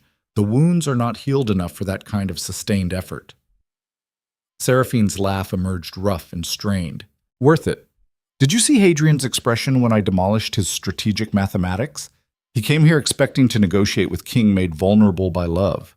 Instead, he discovered that loving me gave you advisor ruthless enough to articulate exactly why his coalition was doomed before attempting invasion. Her head rested against his chest. That is why we work, Draven. Not because I make you weak, because together we are more dangerous than either philosophy alone. Your strategic brutality, my practical ruthlessness, combined into something that terrifies enemies more than pure fear or pure mercy ever could. Draven lifted her carefully, cradling her weight despite his own exhaustion, accumulated from weeks of political massacres and impossible decisions. Come on. Infirmary. Now. Before physicians discover you ignored their orders and decide I am poor influence on your recovery. He carried her through corridors while palace guards maintained positions, and servants pretended not to notice their king transporting his consort like she was made of glass and fire simultaneously. 3 hours later, after physicians had examined Seraphine and confirmed she had not catastrophically damaged healing wounds through sheer stubborn refusal to acknowledge limitations, Draven stood alone in his private chambers. The confrontation with Southern Coalition had bought him time. Not peace, just temporary reprieve while they reassessed strategy, and he managed Northern campaign alongside whatever other crises accumulated. But the fundamental problem remained. Half the continent believed executing Cassian proved he was tyrant. The other half believed sparing conspirators proved he was weak. Both groups were preparing to test whether love actually made him vulnerable in ways that justified either rebellion or invasion, depending on which narrative they preferred. And he was running out of resources to fight on multiple fronts while proving philosophical points about whether empires could survive rulers who loved fiercely while being ruthless enough to destroy genuine threats. A knock interrupted his thoughts. Captain Aldrich entered carrying sealed dispatches that suggested new developments requiring immediate attention. Intelligence from the Northern campaign.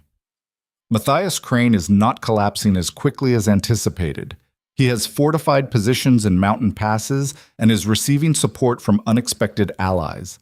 Current projections suggest the campaign could extend beyond 3 weeks unless we commit additional resources. The captain's expression carried grim honesty. And the Southern Coalition is mobilizing troops despite Hadrian's retreat.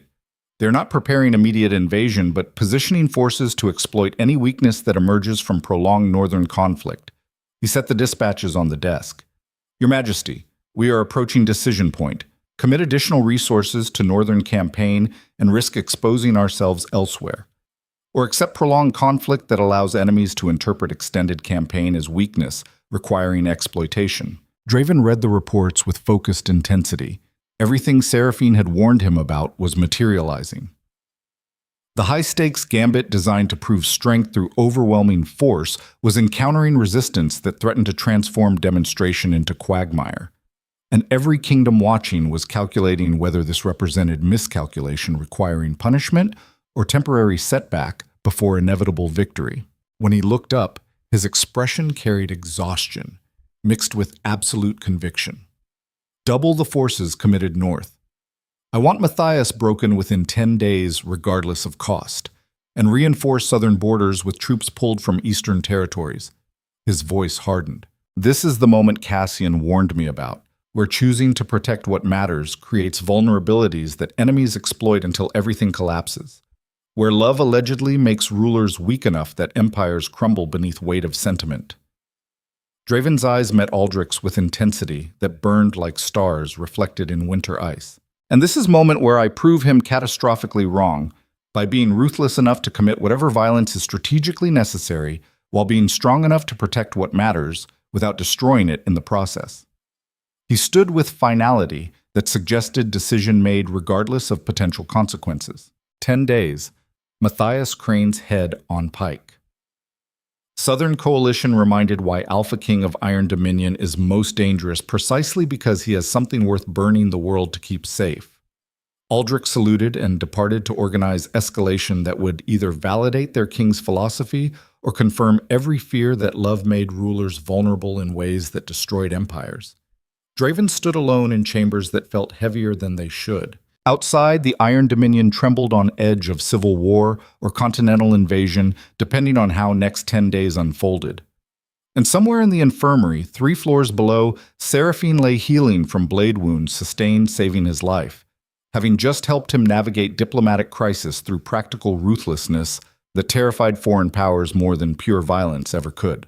Together, they had crossed threshold that could not be uncrossed, proven that empires could survive rulers who loved fiercely while being ruthless enough to destroy genuine threats, or doomed themselves to become cautionary tale about what happened when kings forgot that power demanded sacrifices sentiment could not justify.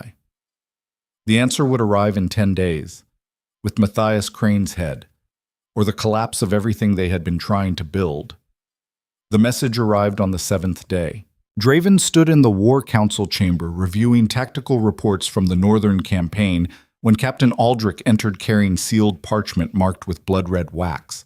The captain's expression carried something beyond urgency, something that resembled dread wrapped in the careful neutrality of a soldier who had learned to deliver catastrophic news without permitting personal reaction to contaminate professional duty. The king looked up from maps showing troop positions converging on Matthias Crane's mountain fortifications. His eyes tracked Aldrich's movements with predatory focus that registered threat before conscious thought processed details. What happened? Aldrich crossed the chamber and placed the parchment on the table with precision that suggested enormous restraint despite whatever information it contained. Intelligence from our forward scouts. You need to read this yourself. Draven broke the seal and scanned the contents with focused intensity that transformed into something colder than winter as comprehension settled over him like frost-coating stone. The words were precise, clinical, the kind of brutal honesty that intelligence officers cultivated when reporting developments that would fundamentally alter strategic calculations. Captain Brennan had been found dead in his command tent 3 nights ago, throat cut, no signs of struggle. Personal guard unconscious from drugged wine. The assassination was surgical, professional, executed by someone with intimate knowledge of security protocols and camp layout. But that was not the worst part. The worst part was the discovery made when searching Brennan's quarters for evidence. Correspondence. Dozens of sealed letters exchanged over the past 6 months. Communications with Lord Matthias Crane, detailing troop movements, supply lines, tactical vulnerabilities. Everything needed to ensure the Northern Campaign would bog down into prolonged conflict that drained resources while enemies circled. Captain Brennan had been feeding intelligence to the rebels since before Cassian's execution, and the final letter, unsealed and left deliberately visible on his desk, contained one devastating revelation that shattered everything Draven thought he understood about the threats facing his empire. The conspiracy went deeper than Northern Revolt or Southern Coalition. It was coordinated betrayal orchestrated across multiple fronts. Matthias Crane was never the actual threat. He was distraction. Bait designed to pull resources north while the real assault came from within the palace itself. And the person coordinating this entire strategy, the architect who had been dismantling his empire piece by piece while he focused on proving that love did not make him weak, was someone he never suspected. General Varen, the old warhorse who had served 3 kings, the veteran advisor who counseled caution during war councils. The man Draven trusted to maintain stability while attention was divided between Northern Campaign and Southern ultimatums. The man who had been systematically positioning loyalists in key positions throughout the military hierarchy for the past 2 years. Draven read the intelligence report 3 times. Each reading confirmed details his mind desperately wanted to reject. Dates, locations, specific conversations referenced in correspondence that only someone with direct access to war councils could know. Transaction records showing gold transferred from Varan's personal accounts to mercenaries hired to prolong northern conflict. And the final piece, the one that transformed this from political betrayal into existential threat. Varen had been coordinating with the Southern Coalition, The ultimatum delivered by Lord Hadrian was not improvised response to recent executions. It was carefully timed component of larger strategy designed to force Draven into committing resources north, while southern kingdoms prepared actual invasion. The trap had been set months ago, long before Seraphine threw herself in front of that assassin's blade, long before Cassian's conspiracy, long before any of the recent chaos that Draven thought he was navigating through a combination of strategic brutality and fierce protection of what mattered. Everything had been theater. Distractions layered upon distractions, while Varon quietly assembled the actual threat that would bring down the Iron Dominion from within. And Draven had been too focused on proving philosophical points about whether love made him weak to notice the knife sliding between his ribs until it was already buried to the hilt. He set the report down with hands that remained perfectly steady, despite the fury building behind absolute control. "Where is Varon now?" Aldrich's expression carried grim certainty. "In his quarters, under guard. I had him confined the moment this intelligence arrived. He does not know we have discovered his involvement yet. Believes he is being protected during security lockdown following Brennan's assassination." The captain paused. "Your Majesty, if this intelligence is accurate, approximately 40% of our senior military leadership answers to Varon rather than the crown. Any move against him triggers cascade of loyalties that could fracture the entire command structure.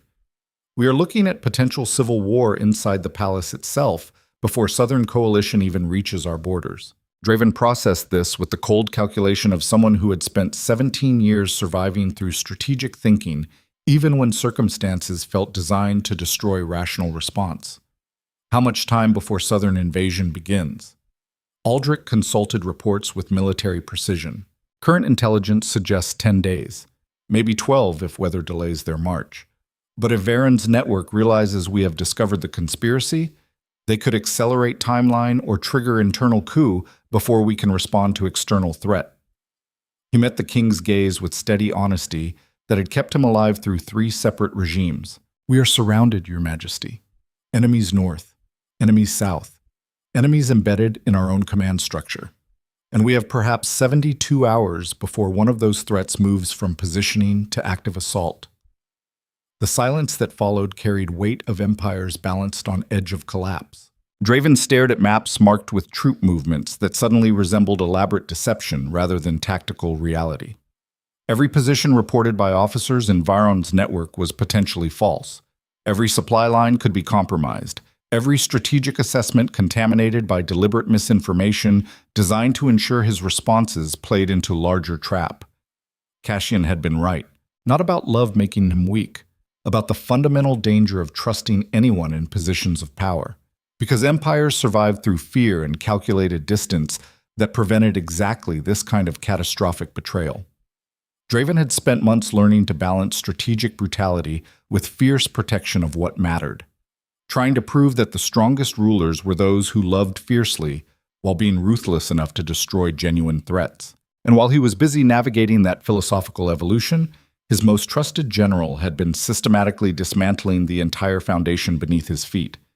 The king looked toward the window overlooking courtyards where soldiers drilled in formations that might answer to Varon rather than the crown when actual violence began.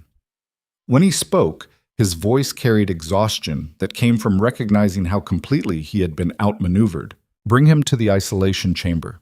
Quietly. No announcements, no public spectacle. Just transfer him from quarters to interrogation without alerting his network that we have discovered anything." Draven's expression hardened into something that suggested enormous violence being restrained through sheer discipline. "And send word to Lady Seraphine. Tell her to come to my chambers immediately, with full security escort. If Varon's conspiracy extends this deep, she is either target or leverage, depending on whether they want me dead or controlled." Aldrich saluted and departed to execute orders that would either prevent coup or trigger it, depending on how carefully the transfer was managed. Draven stood alone in the War Council chamber, surrounded by maps that suddenly felt like elaborate lies designed to guide him toward destruction while believing he was navigating toward victory. He thought about Seraphine's warning, that he was taking risks designed to prove philosophical points rather than serve actual strategic necessity. That deliberately exposing vulnerabilities to demonstrate strength was insecurity disguised as confidence. She had been right, and his arrogance had created exactly the opening Varen needed to coordinate betrayal that would collapse the Empire from within while external threats circled. The door opened again. Seraphine entered flanked by 4 guards who looked tense enough to suggest they understood something catastrophic was developing, even if they did not know specifics yet. She took one look at Draven's expression and dismissed the guards with a gesture that suggested she recognized when privacy mattered more than protocol. They departed reluctantly, leaving king and consort alone in chamber that felt heavier than it should. Seraphine crossed the space between them with movements careful enough to suggest healing wounds still caused pain despite weeks of recovery. When she spoke, her voice carried the steady calm of someone preparing for information that would fundamentally alter everything. What happened? Draven handed her the intelligence report without preamble. She read in silence, punctuated only by breath that hitched slightly as implications became clear. Her expression shifted through calculation too rapid to track, processing betrayal, assessing threats, determining whether situation was salvageable or had already crossed into irreversible collapse. When she looked up, her eyes carried something between fury and the particular exhaustion that came from watching carefully constructed plans dissolve beneath weight of variables no one had accounted for. Varen. Single word. Statement, not question. Acknowledgement of betrayal so comprehensive it reshaped entire understanding of recent events. Draven nodded once, coordinating with Matthias Crane, with the Southern Coalition, with approximately 40% of senior military leadership who apparently answer to him rather than the crown. The entire Northern campaign was theater designed to drain resources while real threats positioned for kill strike. His jaw tightened hard enough to crack teeth, and I walked directly into the trap because I was too focused on proving that loving you did not make me weak to notice the actual knife sliding between my ribs. Seraphine set the report down with precision that suggested enormous restraint. How long do we have before this collapses into open conflict? 72 hours. Maybe less if Varen's network realizes we have discovered the conspiracy. The king moved to the window overlooking palace grounds that suddenly felt like enemy territory despite being heart of his empire. Cassian was right, not about love, about trust. The moment I permitted myself to believe that loyalty could exist without constant fear maintaining it, I created vulnerability that someone like Varen could exploit until everything collapsed. He stared at his reflection in glass marked with frost that resembled accusations more than weather. I spent 17 years building empire on principle that rulers survived by remaining emotionally distant and strategically ruthless. Then you taught me that power without purpose was violence delaying collapse. So I tried to merge both philosophies. Be strategic enough to eliminate genuine threats while being strong enough to protect what mattered. Draven's voice dropped to something raw and stripped of strategic pretense. And the result is that I am surrounded by enemies. I did not see coming because I was too arrogant to recognize that proving philosophical points does not actually secure empires. Fear does. Distance does. The willingness to sacrifice everything, including what you love, to maintain power. Silence flooded the chamber. Seraphine studied his profile with expression caught between understanding and refusal to accept the conclusion he was approaching. When she spoke, her voice carried steel wrapped in practical ruthlessness that had helped him navigate diplomatic crises and military threats. You're spiraling into exactly the trap Varen wants you in, believing that this betrayal proves Cassian was right, that love made you vulnerable and trust was mistake, that the only way forward is returning to the emotionally isolated tyrant who built this empire through pure fear. She crossed to stand beside him at the window. But that is catastrophically wrong interpretation of what actually happened here. Seraphine's hand found his with grip that suggested strength despite everything. Varen did not betray you because you loved me.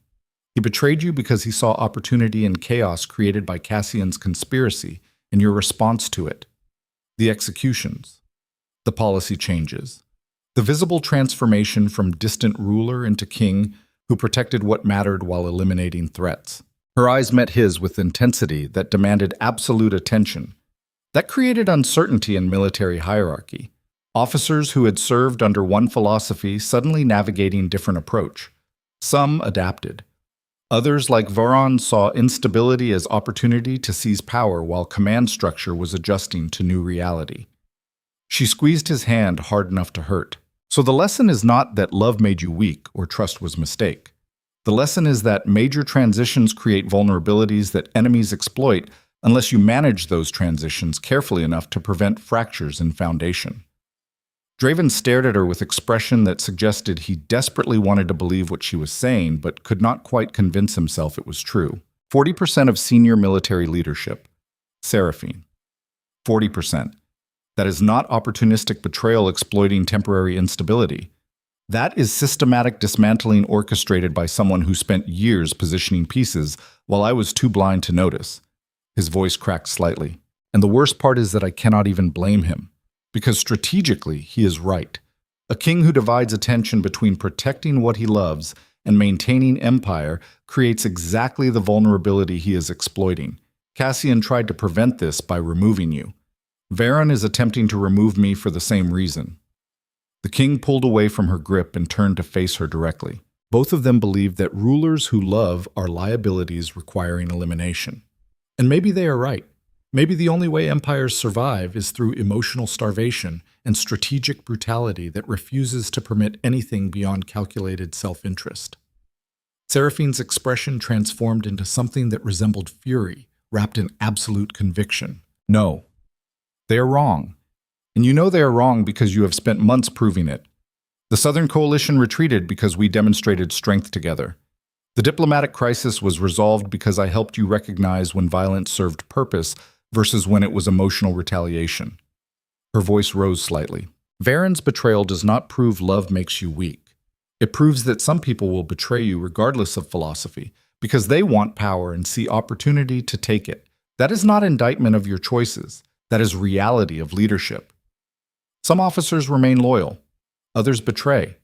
And the difference has nothing to do with whether you loved someone and everything to do with their individual ambitions.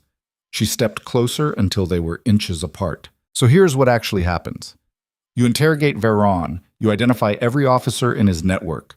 You eliminate genuine threats and convert uncertain loyalties into solid alliances by demonstrating that the king is still strong enough to destroy betrayal while being strategic enough to reward those who remained faithful. Seraphine's eyes burned with intensity. You do not return to Cassian's philosophy because one general proved opportunistic enough to exploit transition period. You execute the traitor and prove that the new approach is strong enough to survive challenges the old philosophy would have prevented through pure fear. Draven held her gaze for 3 seconds that felt like final arguments being weighed on scales measuring empires against individual wisdom. Then he nodded slowly. Because she was right. Varen's betrayal was not proof that love made him weak. It was proof that major transitions created vulnerabilities requiring careful management. And the answer was not retreating to old philosophy, but executing new one ruthlessly enough to demonstrate it could survive exactly these kinds of tests. When he spoke again, his voice carried renewed conviction. Then we move. Now. Before Varen's network realizes we have discovered the conspiracy. He turned toward the door with purpose that suggested decisions made and violence prepared. Seraphine caught his arm. One more thing. When you interrogate him, find out who else knew. Because if this conspiracy extends beyond military hierarchy into civilian government or noble houses, we are looking at coordinated assault across every power structure simultaneously. Her expression hardened. And if that is the case, you cannot just execute traitors. You have to dismantle entire systems and rebuild from foundations. Which means the next 72 hours determine whether this empire survives transition or collapses into civil war that makes recent chaos look like minor political dispute. Draven met her eyes with understanding that carried weight of impossible choices approaching. I know. And if it comes to that, I need you somewhere safe. Because if Varen's conspiracy extends that deep, Palace becomes battlefield and you become either casualty or leverage depending on who wins. Seraphine's jaw tightened. We already had this argument. I stand beside you, or the entire philosophy we have been fighting for becomes hypocrisy. No. The word emerged flat and absolute. Draven's expression transformed into protective intensity that bordered on command. This is different. Diplomatic crisis with foreign envoys is managed risk. Internal coup with 40% of military leadership potentially hostile is battlefield where your presence does not demonstrate strength. It demonstrates vulnerability requiring protection that divides my attention when I need absolute focus. He gripped her shoulders with careful pressure. So you go to secured location with loyal guards. You survive whatever comes next, and when dust settles, we rebuild together. But I will not risk you becoming casualty because I was too arrogant to recognize when protection serves purpose versus when it is strategic necessity. The argument hung between them. Two people who had spent months learning to balance fierce protection with ruthless elimination of threats, now facing a situation where both approaches might be required simultaneously. Before Seraphine could respond, the door burst open. Captain Aldrich entered with expression that suggested new developments requiring immediate attention regardless of interrupting private conversations. Your Majesty, Varen is gone. The words landed like stones thrown into still water. Draven's entire body tensed. What do you mean, gone? When guards arrived at his quarters to execute transfer, they found empty room. Window open. Rope secured to frame suggesting he departed within the past hour. We have search teams combing palace grounds, but he had significant head start. Aldrich's expression carried grim honesty. He knows we discovered the conspiracy, and if he escaped, his network knows. Which means we have minutes before this situation escalates from contained crisis into active coup. The captain's hand moved to his sword. Palace guards are securing all entrances. But if 40% of officers answer to Varen rather than Crown, we do not know which soldiers we can trust, recommending immediate lockdown in preparation for internal conflict. Draven processed this with speed born from 17 years of navigating situations where single wrong decision could collapse everything. His mind tracked implications cascading faster than conscious thought. Varen escaped meant network was activated. Active coup meant choosing which officers to trust became life or death calculation with insufficient information. Internal conflict meant palace dissolved into violence, where distinguishing loyal soldiers from traitors would be nearly impossible until steel was already drawn. And underlying everything was the brutal reality that he had perhaps 30 minutes before this entire situation crossed from manageable crisis into catastrophic collapse. When he spoke, his voice carried lethal calm. Full lockdown. Seal all palace entrances. Gather officers we absolutely trust in the throne room. Anyone whose loyalty is uncertain gets confined to quarters under guard until we can verify allegiance. His eyes swept between Aldrich and Seraphine. And you both go to the secured vault beneath East Wing. Now. Heavy guard. No exceptions. If this dissolves into coup attempt, that location is most defensible position in entire palace. Aldrich saluted but hesitated. Your Majesty, if Varen's network is actually 40% of senior leadership, confining uncertain officers creates a situation where we are operating with maybe 60% of normal military capacity while facing internal and external threats simultaneously. He met Draven's gaze with steady courage, recommending you come to secured vault as well. Coordinate defense from protected position rather than exposing yourself in throne room where assassination becomes easier than during Cassian's conspiracy. Draven's expression hardened. No. The throne room sends message that the king is not hiding from internal threats, that traitors will be met with direct confrontation rather than strategic retreat.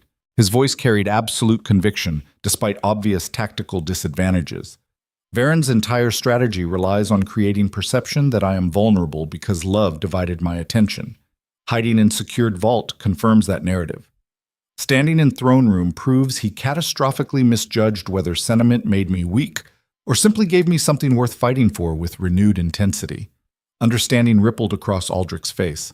Because this was not actually about tactical advantage. This was about sending message to every officer watching that the Alpha King of the Iron Dominion was still strong enough to face betrayal head-on rather than retreating to defensive positions.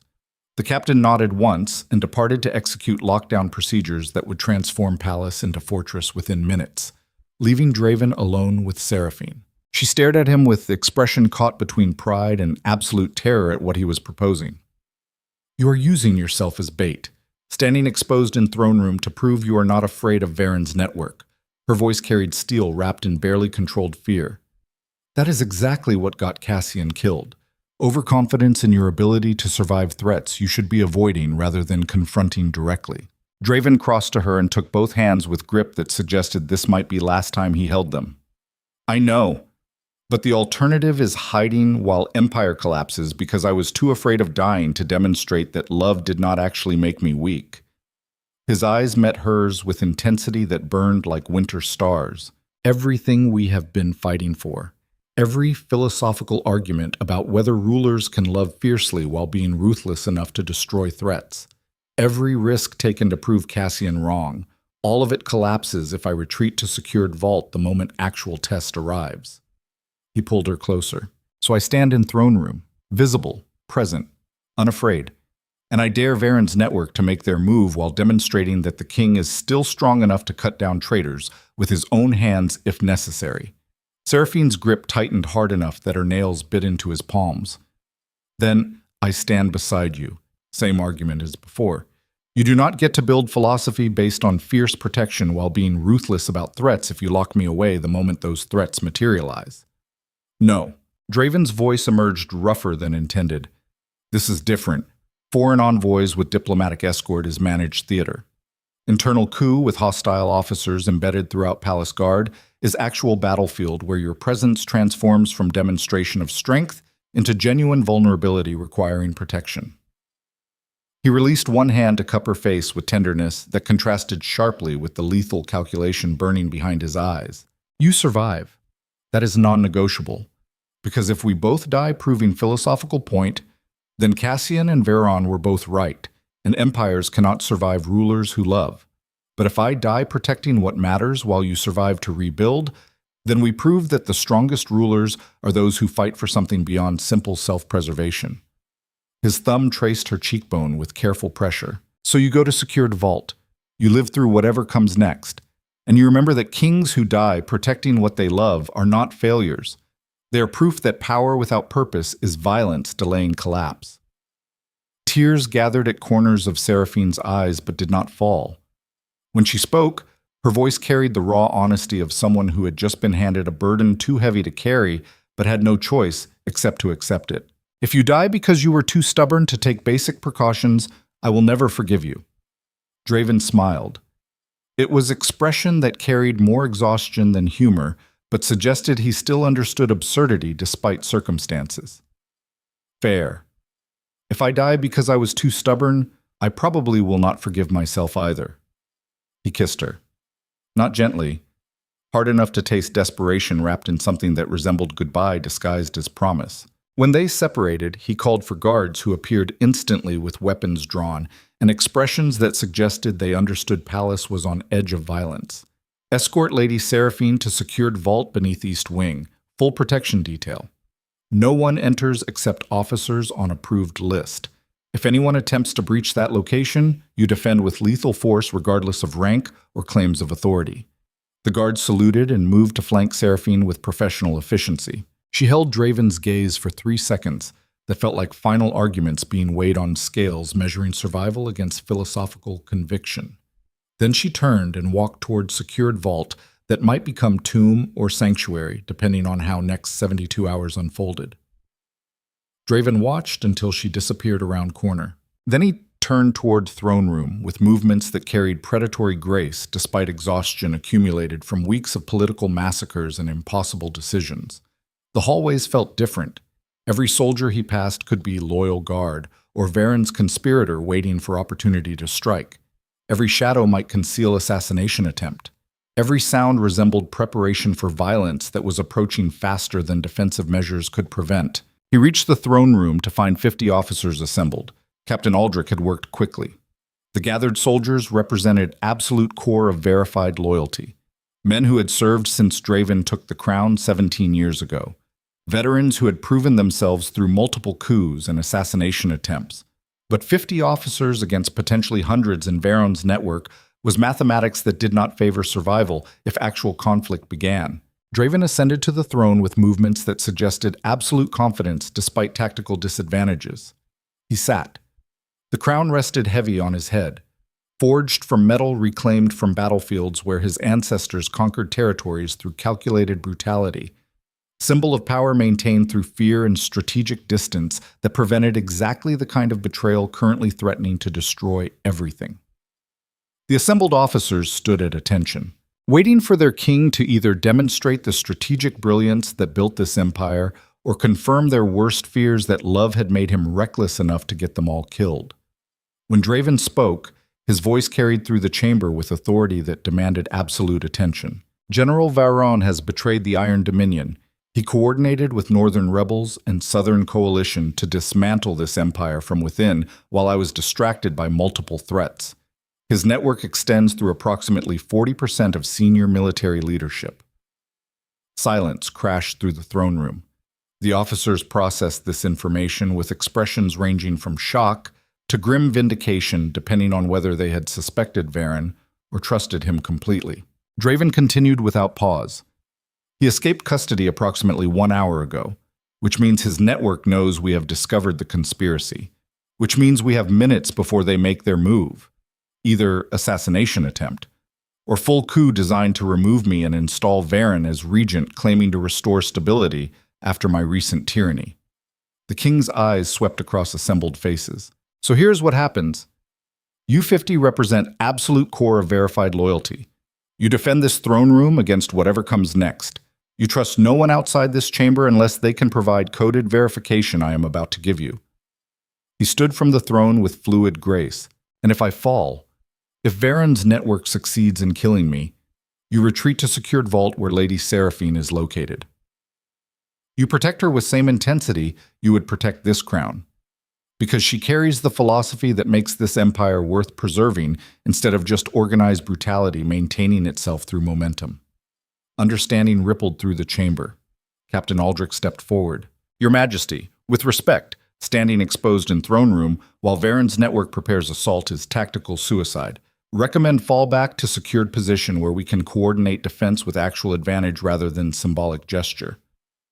Draven's smile was expression of predator that had decided dying while standing was preferable to surviving while hiding. Noted. Denied. This is not symbolic gesture.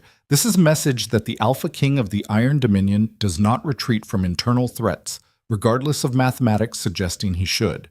His voice hardened into lethal calm.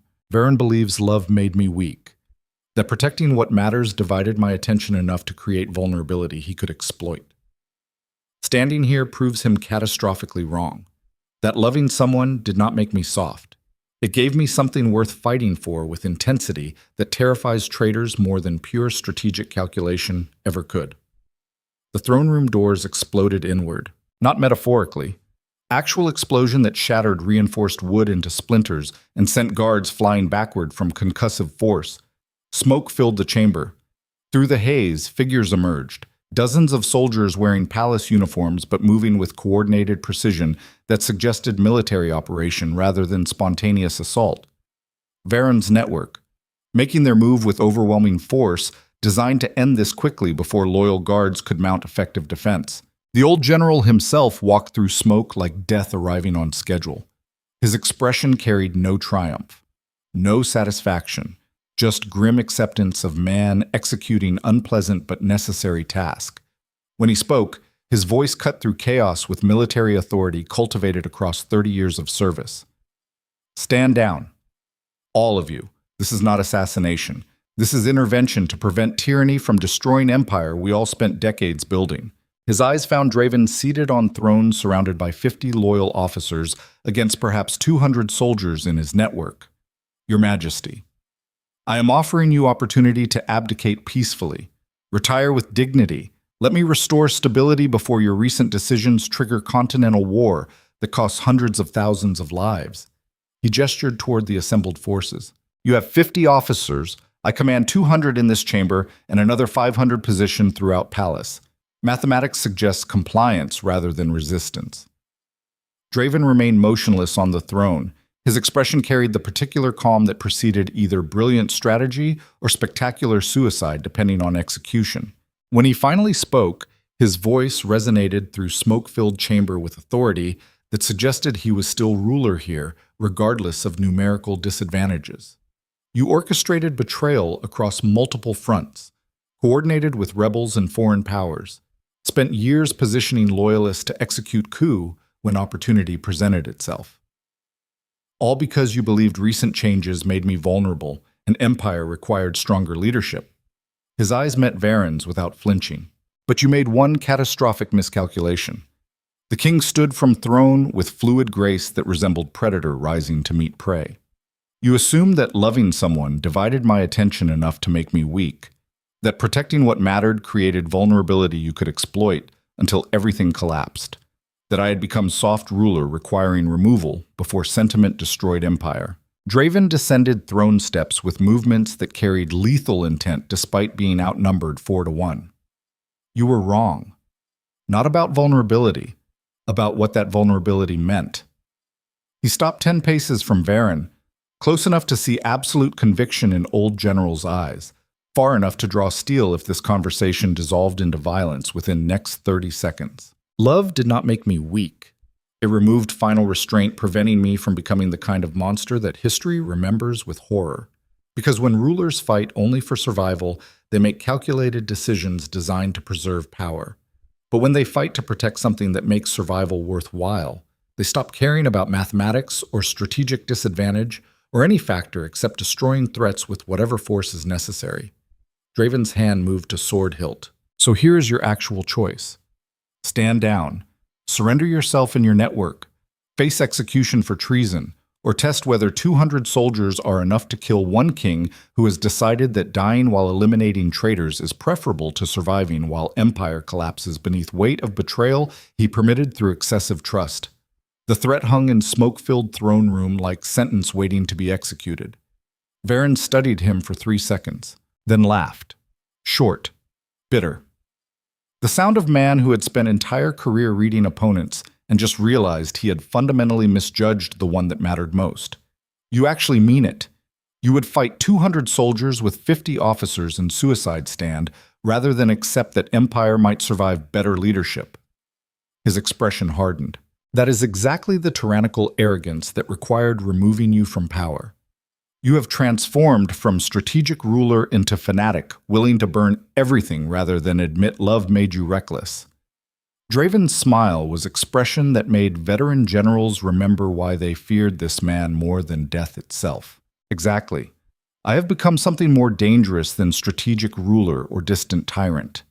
I have become king who cares about something beyond simple power, which means I fight with intensity that does not account for survival probability or acceptable casualties or any calculation except eliminating threats to what I have decided matters. His sword cleared scabbard with sound like judgment being pronounced.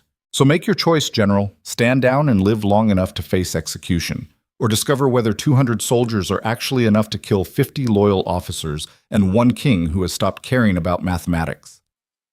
Varen's hand moved toward his own weapon. Then everything dissolved into violence. Steel met steel with sound like thunder compressed into single violent instant. Draven's blade cut through the first soldier before Varen's network fully processed that their king had actually committed to suicide stand against overwhelming numbers. The man went down with throat opened and surprise frozen across features that would never age beyond this moment. The throne room exploded into chaos. 200 soldiers against 50 loyal officers and one king who had stopped calculating survival probability the moment he decided that dying while protecting what mattered was preferable to living while empire collapsed beneath weight of betrayal. This was not strategic battle. This was slaughter dressed up as combat. But here's the thing about rulers who build empires through 17 years of calculated violence and strategic patience. They learn to fight with efficiency that transforms numerical disadvantage into temporary obstacle requiring brutal solution. Draven moved through Varen's network like death given human form and military training. His sword found throats and hearts with precision born from decades of personal combat before ascending to throne. He did not waste motion, did not telegraph strikes, just killed with mechanical efficiency that suggested this was simply function being executed rather than moral choice requiring justification. Blood sprayed across marble floors that had witnessed 3 generations of political purges. The loyal officers fought with desperate intensity of men who understood they were defending more than just their king. They were defending the philosophical principle that empires could survive rulers who loved fiercely while being ruthless enough to destroy genuine threats. And that principle was currently being tested through violence so concentrated it made previous battles look like diplomatic negotiations. Captain Aldrich cut down 3 conspirators in rapid succession. His movements carried the brutal economy of a veteran soldier who had learned to kill quickly because hesitation meant dying slowly. He positioned himself at Draven's left flank, covering angles the king could not address, while maintaining his own offensive momentum. The mathematics remained catastrophic. 50 officers against 200 trained soldiers was numbers that did not favor survival, regardless of individual skill level. For every conspirator that fell, 2 more pushed forward to fill the gap. For every loyal guard who held position, another went down beneath coordinated assault designed to overwhelm through sheer volume. But mathematics assumed both sides fought with equal intensity. And Varen's network was fighting to restore stability they believed was necessary for Empire's survival. While Draven's forces fought to protect the one thing that made survival worth the cost of all this blood. There is difference between soldiers executing orders and warriors defending purpose beyond simple obedience. The former fight until cost exceeds benefit. The latter fight until death removes them from battlefield, because retreat is conceptually impossible when protecting what matters more than individual survival. That difference was transforming numerical advantage into temporary obstacle rather than guaranteed victory. Draven killed his 7th conspirator, then 8th, then 9th. His blade moved with rhythm that resembled brutal poetry. Strike, recover, advance, kill. Repeat without hesitation or mercy or any consideration except reducing enemy numbers until either they broke or he did. Sweat mixed with blood on his face. His breathing came hard but controlled. His muscles screamed protest from sustained combat that pushed physical limits beyond sustainable thresholds. He ignored everything except the next target, the next throat, the next heart, the next traitor who needed removing before they could harm what he had decided to protect.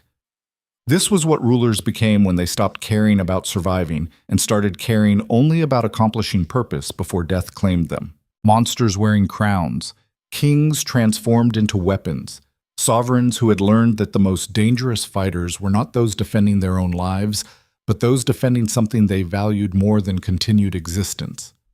General Varen watched from the throne room entrance. He had not joined the actual combat yet. Just observed with expression that shifted from confidence to growing concern as his numerical advantage failed to produce expected results. Because the mathematics were supposed to work, 200 against 50 should have ended within minutes. Quick, overwhelming assault that removed Draven from power before significant casualties accumulated on either side. Instead, Throne Room was becoming abattoir. His network was dying faster than Varen had projected. The loyal officers fought with ferocity that exceeded normal combat intensity, and Draven himself moved through soldiers like he was personally offended by their continued existence and intended to correct that error through direct application of steel to vital organs. This was not sustainable. Even if the king's forces won this immediate engagement, they could not survive the 500 additional conspirators positioned throughout Palace. This was Pyrrhic victory at best. Temporary resistance before inevitable numerical collapse. But watching Draven fight like death incarnate made Varen question whether conventional tactical analysis actually applied to rulers who had crossed into territory where survival was secondary concern compared to proving philosophical point through overwhelming violence. The old general drew his sword. Enough observation. Time to end this personally before his entire network was dismantled by 50 fanatics and one king who had apparently decided martyrdom was preferable to acknowledging strategic reality. He entered the melee with movements that carried 30 years of combat experience. His blade found loyal officer who had been protecting Draven's right flank. The man went down with surprised grunt that suggested he had not seen strike coming from that angle.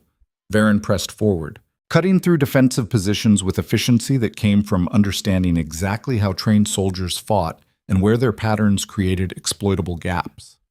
He reached Draven while the king was engaged with 2 conspirators simultaneously. The old general's blade swung toward exposed back with trajectory calculated to sever spine and end this entire rebellion through simple decapitation of leadership. Captain Aldrich intercepted. His sword caught Varan's strike inches from connecting with Draven's shoulders. The impact sent shockwave through both men's arms hard enough to numb fingers and test grip strength. They separated. circling each other while combat raged around them in violent tableau that would have resembled artistic chaos if not for the very real corpses accumulating on marble floors. Aldrich spoke through gritted teeth. "You trained me, General, taught me everything about honor and loyalty, and defending what matters regardless of cost." His sword remained steady despite obvious exhaustion. "Funny how you forgot those lessons the moment ambition exceeded principle." Varen's expression carried something between regret and absolute conviction. "I taught you that empires survive through strategic necessity, not sentiment. Draven has transformed from ruler into fanatic, willing to destroy everything rather than admit love made him vulnerable. Removing him is not betrayal. It is saving the Iron Dominion from collapse driven by his refusal to acknowledge reality." He lunged forward with strike designed to exploit opening in Aldrich's guard. The captain parried. Barely. The blades scraped against each other with sound like accusation dressed up as combat. "You are wrong. He is not destroying empire. He is rebuilding it into something worth preserving instead of just organized brutality, maintaining itself through fear." Aldrich's counterattack forced Varen backward 3 steps. "And you are too blind to see that the strongest rulers are not those who refuse to love. They are the ones who love fiercely enough to protect what matters, while being ruthless enough to kill traitors like you." Their duel accelerated.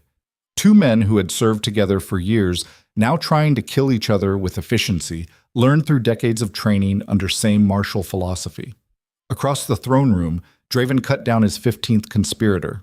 His arms felt like lead. His breathing came ragged. His vision tunneled from exhaustion and blood loss from half-dozen wounds accumulated during sustained combat that pushed human endurance beyond reasonable limits. But he kept fighting, because stopping meant dying. And dying before eliminating Varen meant this entire stand became pointless sacrifice rather than strategic victory disguised as suicidal resistance. He killed 16th conspirator, 17th, 18th. The numbers were shifting. Varen's network had lost perhaps 80 soldiers. The loyal officers were down to maybe 30 still combat capable. Mathematics remained catastrophic, but trending towards something that resembled possible survival if they could maintain intensity long enough for enemy morale to break. Because here's the brutal truth about combat that academic strategists always miss. Numbers matter until willpower matters more. And soldiers fighting for ambitious generals' political agenda break faster than warriors defending king who has proven willing to die alongside them for principles beyond simple power. Varen's network was starting to hesitate. Small things at first, fractional delays before engaging. Positioning that suggested self-preservation was creeping back into calculations previously dominated by follow orders mentality. Glances toward exits as if measuring whether retreat was a viable option. Draven saw it. The moment when numerical advantage started transforming from guaranteed victory into uncertain outcome, requiring reassessment. He pressed harder. Killed 19th conspirator with strike that nearly dislocated his shoulder from force required to penetrate armor. Killed 20th with blade work that would have been elegant if not soaked in desperation and blood. His voice cut through combat chaos. "Stand down! Last warning! Surrender now or die with your general's ambition!" The declaration resonated through throne room with authority that demanded response. Several conspirators actually hesitated. Weapons lowering fractionally as survival instinct overcame training that insisted following orders until mission complete. Varen saw his network fracturing. He abandoned his duel with Aldrich and bellowed commands designed to restore cohesion before collapse became irreversible. "Hold position. He is one man. Finish this." But the soldiers were not responding with previous intensity. Because they could see their general fighting from rear while King fought from front. Could see that they were dying to execute coup, orchestrated by ambitious officer while defending monarch was bleeding alongside his loyal guards. The optics mattered, not tactically, morally, in ways that shifted combat from military operation into something that resembled execution of treason rather than justified intervention. And soldiers who signed up to restore stability were not actually prepared to die executing political assassination once that framing became impossible to ignore. 3 conspirators dropped weapons, then 5 more. Then entire section of Varen's network began retreating toward exits as collective decision that survival exceeded loyalty to general, whose strategy was collapsing in real time. The old general watched his carefully constructed conspiracy disintegrate, not through defeat in combat, through moral collapse, when soldiers recognized they were fighting for wrong side of philosophical argument about whether rulers could love without becoming weak. He stared at Draven standing in center of throne room, surrounded by corpses and breathing hard enough that each exhale looked like it might be his last. The king had won, not through superior numbers or tactical brilliance, through sheer stubborn refusal to die until proving that love did not make him weak enough to justify removal. Varen's expression transformed into something that resembled respect wrapped in exhausted acceptance. When he spoke, his voice carried across sudden silence that followed when remaining conspirators realized combat was ending. You were right. I miscalculated. Not about vulnerability, about what that vulnerability meant. He lowered his sword. Love did not make you weak. It made you dangerous in ways pure strategic calculation never accounted for. Because rulers who fight only for survival make measured decisions designed to preserve power. But rulers who fight to protect something worth surviving for stop caring about mathematics or acceptable losses or any factor except destroying threats regardless of personal cost. The old general's shoulders sagged. That is not weakness. That is the most terrifying kind of strength. And I was fooled to believe removing you would save empire from collapse, because the empire you are building might actually be worth the cost of all this blood. He dropped his weapon. It clattered against marble with sound like final argument surrendering to superior wisdom. I yield. Execute me. But spare the soldiers who followed my orders. They believed they were saving the Iron Dominion, not destroying it. Silence flooded the throne room. Draven stared at the man who had orchestrated betrayal across multiple fronts, who had coordinated with rebels and foreign powers to dismantle his empire from within, who had spent years positioning this coup, while he was distracted proving philosophical points about whether love made rulers vulnerable. Every instinct screamed to execute him immediately, to make examples so brutal that no one would ever again mistake his attachment to Seraphine for weakness requiring exploitation. But that was exactly the trap Cassian had fallen into, believing that demonstrating strength required maximum violence regardless of whether that violence served actual strategic purpose or just satisfied emotional need for vengeance disguised as justice. The difference between strategic necessity and emotional retaliation, between eliminating genuine threat and proving point through excessive brutality. Seraphine had taught him that distinction. And if he ignored it now, after fighting through 200 soldiers to prove love did not make him weak, then this entire stand became hypocrisy wrapped in corpses. When Draven finally spoke, his voice carried exhaustion mixed with something that resembled wisdom purchased through impossible choices. You orchestrated treason, coordinated with enemies, spent years positioning coup that nearly destroyed everything. By every measure of justice, you deserve execution so brutal it becomes cautionary tale for future generations. He lowered his own sword, but executing you proves nothing except that I am still capable of violence when angry. And I just killed 80 of your soldiers to demonstrate that love did not make me weak enough to require hiding behind pure brutality.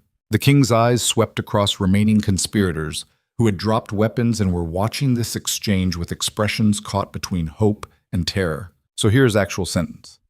You live in exile, stripped of rank and title, sent to distant province with enough resources to survive but insufficient power to threaten anything except your own dignity. And you spend rest of your life watching the empire you believed would collapse under my leadership actually thrive because I learned to balance fierce protection with strategic ruthlessness. Draven's expression hardened. That is more brutal punishment than execution, because death ends shame. Living while watching yourself proven catastrophically wrong continues until natural causes claim you. Understanding rippled through the throne room. This was not mercy. This was calculated cruelty that served strategic purpose beyond simple revenge. Varen alive became example of failed rebellion. Dead, he became martyr whose philosophy might have had merit if given chance to succeed. The old general stared at Draven with expression that suggested he was witnessing something he had not anticipated. Not the ruthless tyrant Cassian had tried to prevent. Not the weak ruler he had tried to remove. Something more dangerous than both. A king who had learned to wield mercy and brutality simultaneously based on which approach served actual strategic purpose rather than emotional need to prove something. Before Veron could respond, the throne room doors burst open again. Captain Brennan entered flanked by 50 fresh soldiers, except Brennan was supposed to be dead. Throat cut 3 nights ago in his command tent, according to intelligence reports that triggered this entire crisis. Draven's exhaustion transformed into lethal focus. His sword rose despite arms that felt like they were holding iron bars instead of steel. Brennan crossed the threshold with movements that carried grim purpose. When he spoke, his voice cut through confused silence. Your Majesty, intelligence regarding my death was false, planted by Veron's network to accelerate your response and force confrontation before you could verify accuracy. He gestured toward the 50 soldiers. These men represent Northern Campaign loyalists who remained faithful when conspiracy was revealed. We rode here at forced march the moment we discovered Veron's coup was beginning ahead of projected timeline. The captain's eyes swept across corpse-littered throne room. Appears we arrived late, but we are here now, and we stand ready to eliminate remaining traitors, if that is your command. Understanding crashed through Draven like physical impact. The intelligence was false. Veron had not just coordinated with external enemies. He had manufactured evidence designed to trigger exactly the emotional response that would force Draven into tactical disadvantage. And it had worked. The entire throne room confrontation had been orchestrated through manipulated intelligence that exploited his protective instincts toward Seraphine by creating false sense of urgency, requiring immediate action rather than careful verification. He had walked into trap not through loving her, but through trusting intelligence designed to weaponize that love against his judgment. Cassian would have said this proved his point, that attachment created vulnerability. Enemies exploited through manufactured crises requiring emotional responses instead of strategic calculation. But Seraphine would say this proved different lesson, that the vulnerability was not love itself, but failure to verify intelligence before committing to action based on protective instinct rather than confirmed facts. The distinction mattered, because one interpretation suggested love was liability requiring removal. The other suggested love was strength requiring better information, discipline, to prevent exploitation. Draven lowered his sword. His body swayed slightly, just fractionally. The first crack in absolute control maintained through combat that should have killed him 3 times over. Brennan crossed the chamber and steadied him before collapse became visible to soldiers watching their king for signs of weakness that would justify Veron's rebellion. Your Majesty, you need medical attention, multiple wounds, significant blood loss. Recommend immediate treatment before addressing remaining conspirators. Draven's laugh emerged rough and strained. Recommend denied. First, we secure Palace. Identify which officers in Veron's network were genuine believers versus those following orders under duress. Then we address external threats that are still positioning for invasion while we were distracted by internal coup. His eyes found Aldrich.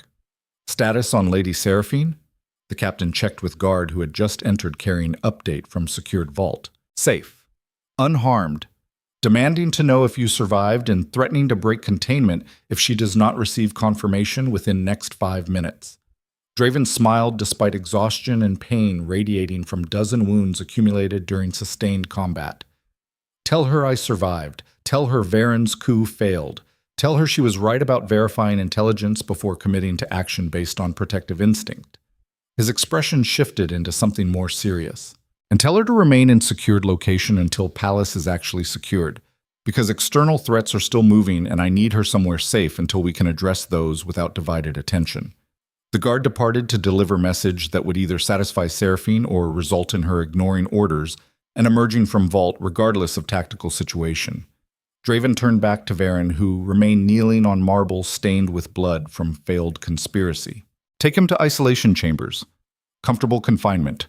No torture, no degradation, just secure holding until we can arrange exile with proper documentation and resources. He looked toward remaining conspirators who had surrendered, separate genuine believers from those following orders. The former get exiled alongside Veron. The latter get opportunity to prove loyalty through service under probationary supervision. Anyone who refuses either option gets executed for treason. Captain Brennan nodded and began organizing the complex sorting that would determine which soldiers lived and which died based on motivation behind their participation in failed coup. Draven finally allowed himself to acknowledge the pain. His legs felt like they were constructed from broken glass held together through sheer willpower. His chest burned from exertion that had pushed cardiovascular system beyond safe operating parameters. His vision swam from blood loss that exceeded healthy thresholds. He took 3 steps toward throne before his body decided it had endured enough and consciousness was optional luxury rather than necessary function. Aldrich caught him before full collapse became visible to assembled soldiers. "Medical team, now!" Physicians appeared with speed suggesting they had been waiting in adjacent chambers for exactly this moment. They surrounded the king with professional efficiency, cutting away armor, assessing wounds, applying pressure to bleeds that required immediate intervention. Draven tried to wave them off. His voice emerged weaker than intended. "Palace first, secure the—" One physician pressed cloth soaked in sedative against his face with apologetic firmness. "Your Majesty? With respect. You have done enough heroic stupidity for one day. Let us keep you alive so you can continue proving philosophical points through excessive violence at future date." The sedative took effect faster than Draven could formulate objection.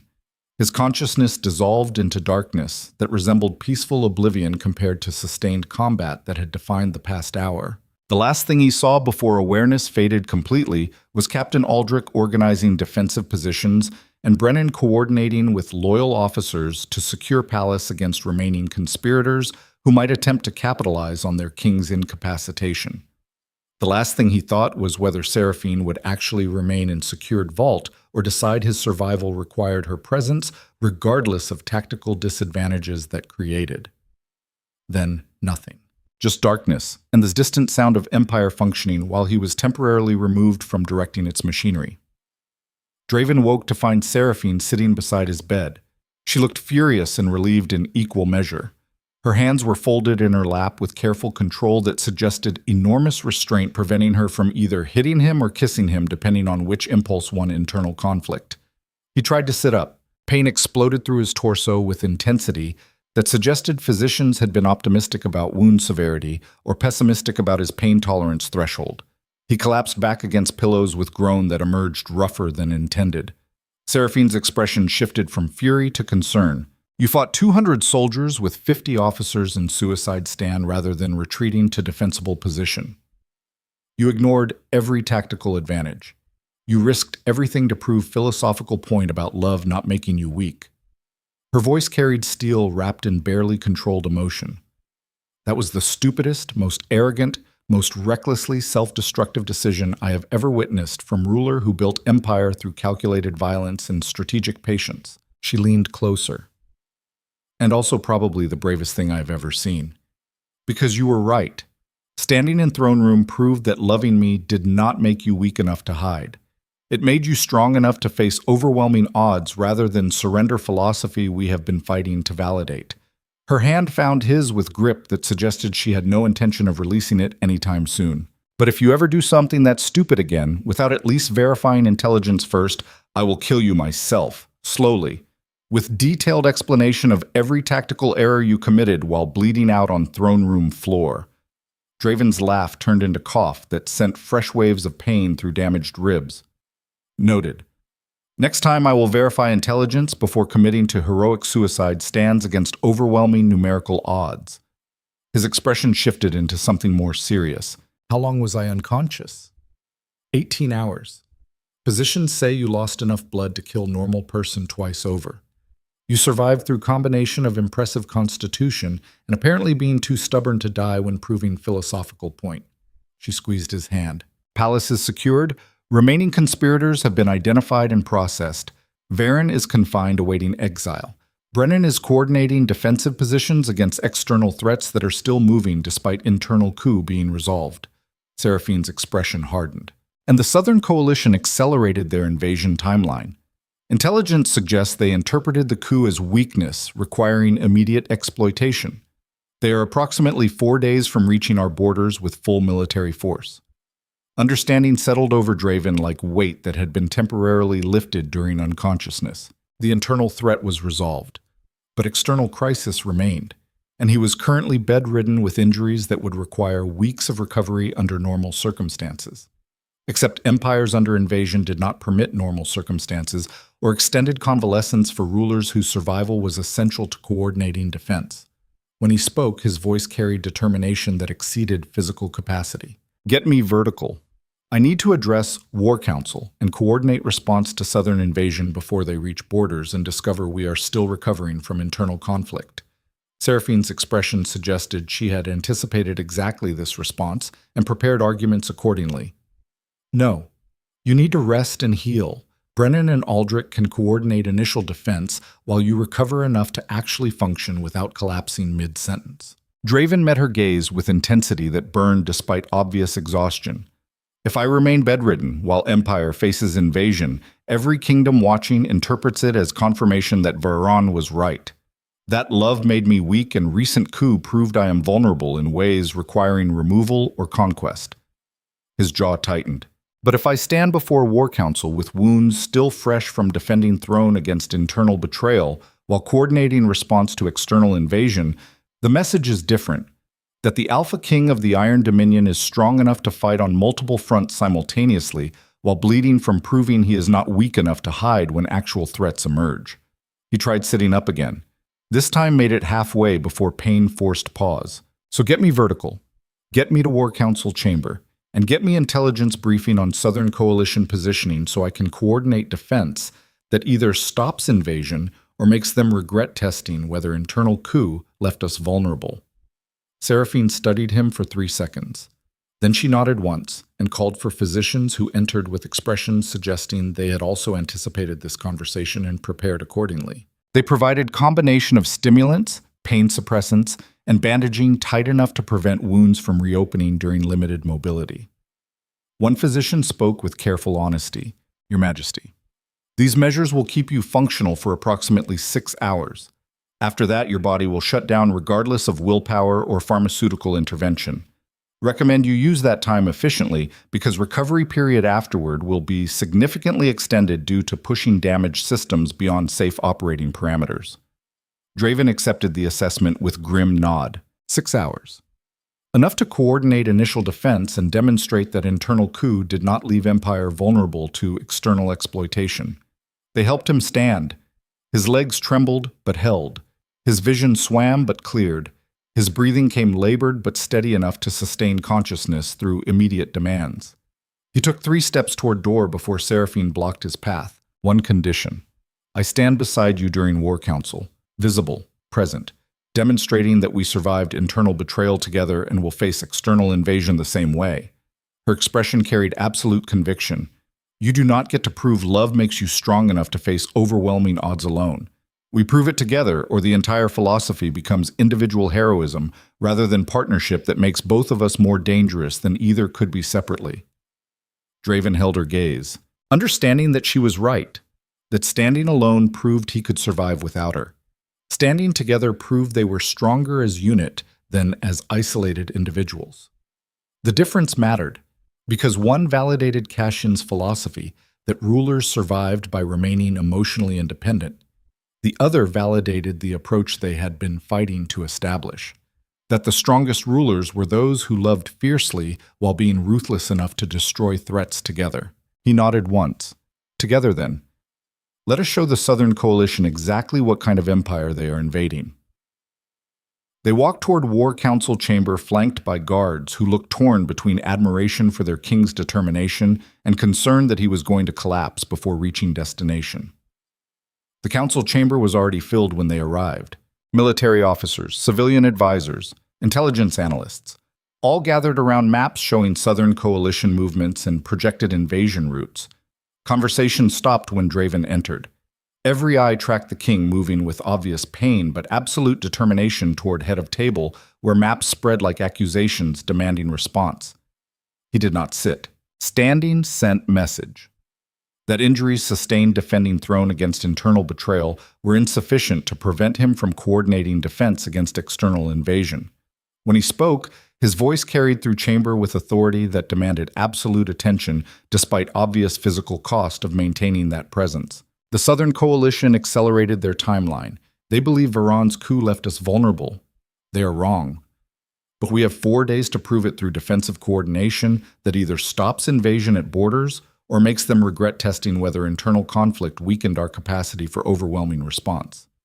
His eyes swept across assembled faces. Give me current positions, projected routes, estimated force composition, and tactical recommendations for how we demonstrate that the Iron Dominion is more dangerous after surviving internal betrayal than before it began. Captain Brennan stepped forward with maps marked in red showing enemy movements. Southern Coalition commands approximately 35,000 troops, down from projected 40,000 due to several kingdoms withdrawing support after witnessing how brutally you handled Varan's network. Current intelligence suggests they are advancing along 3 primary routes designed to divide our defensive resources. He traced movements with practiced efficiency. Recommend we concentrate forces along central route. Allow flanking advances to proceed until overextended. Then collapse on central column with overwhelming force while their support is too distant to provide effective assistance.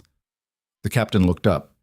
It is aggressive strategy, high risk, but it sends message that we are confident enough to deliberately create tactical vulnerabilities because we know we can exploit their response faster than they can capitalize on apparent openings. Understanding rippled through the chamber, because that was exactly the approach Draven had employed against Varan.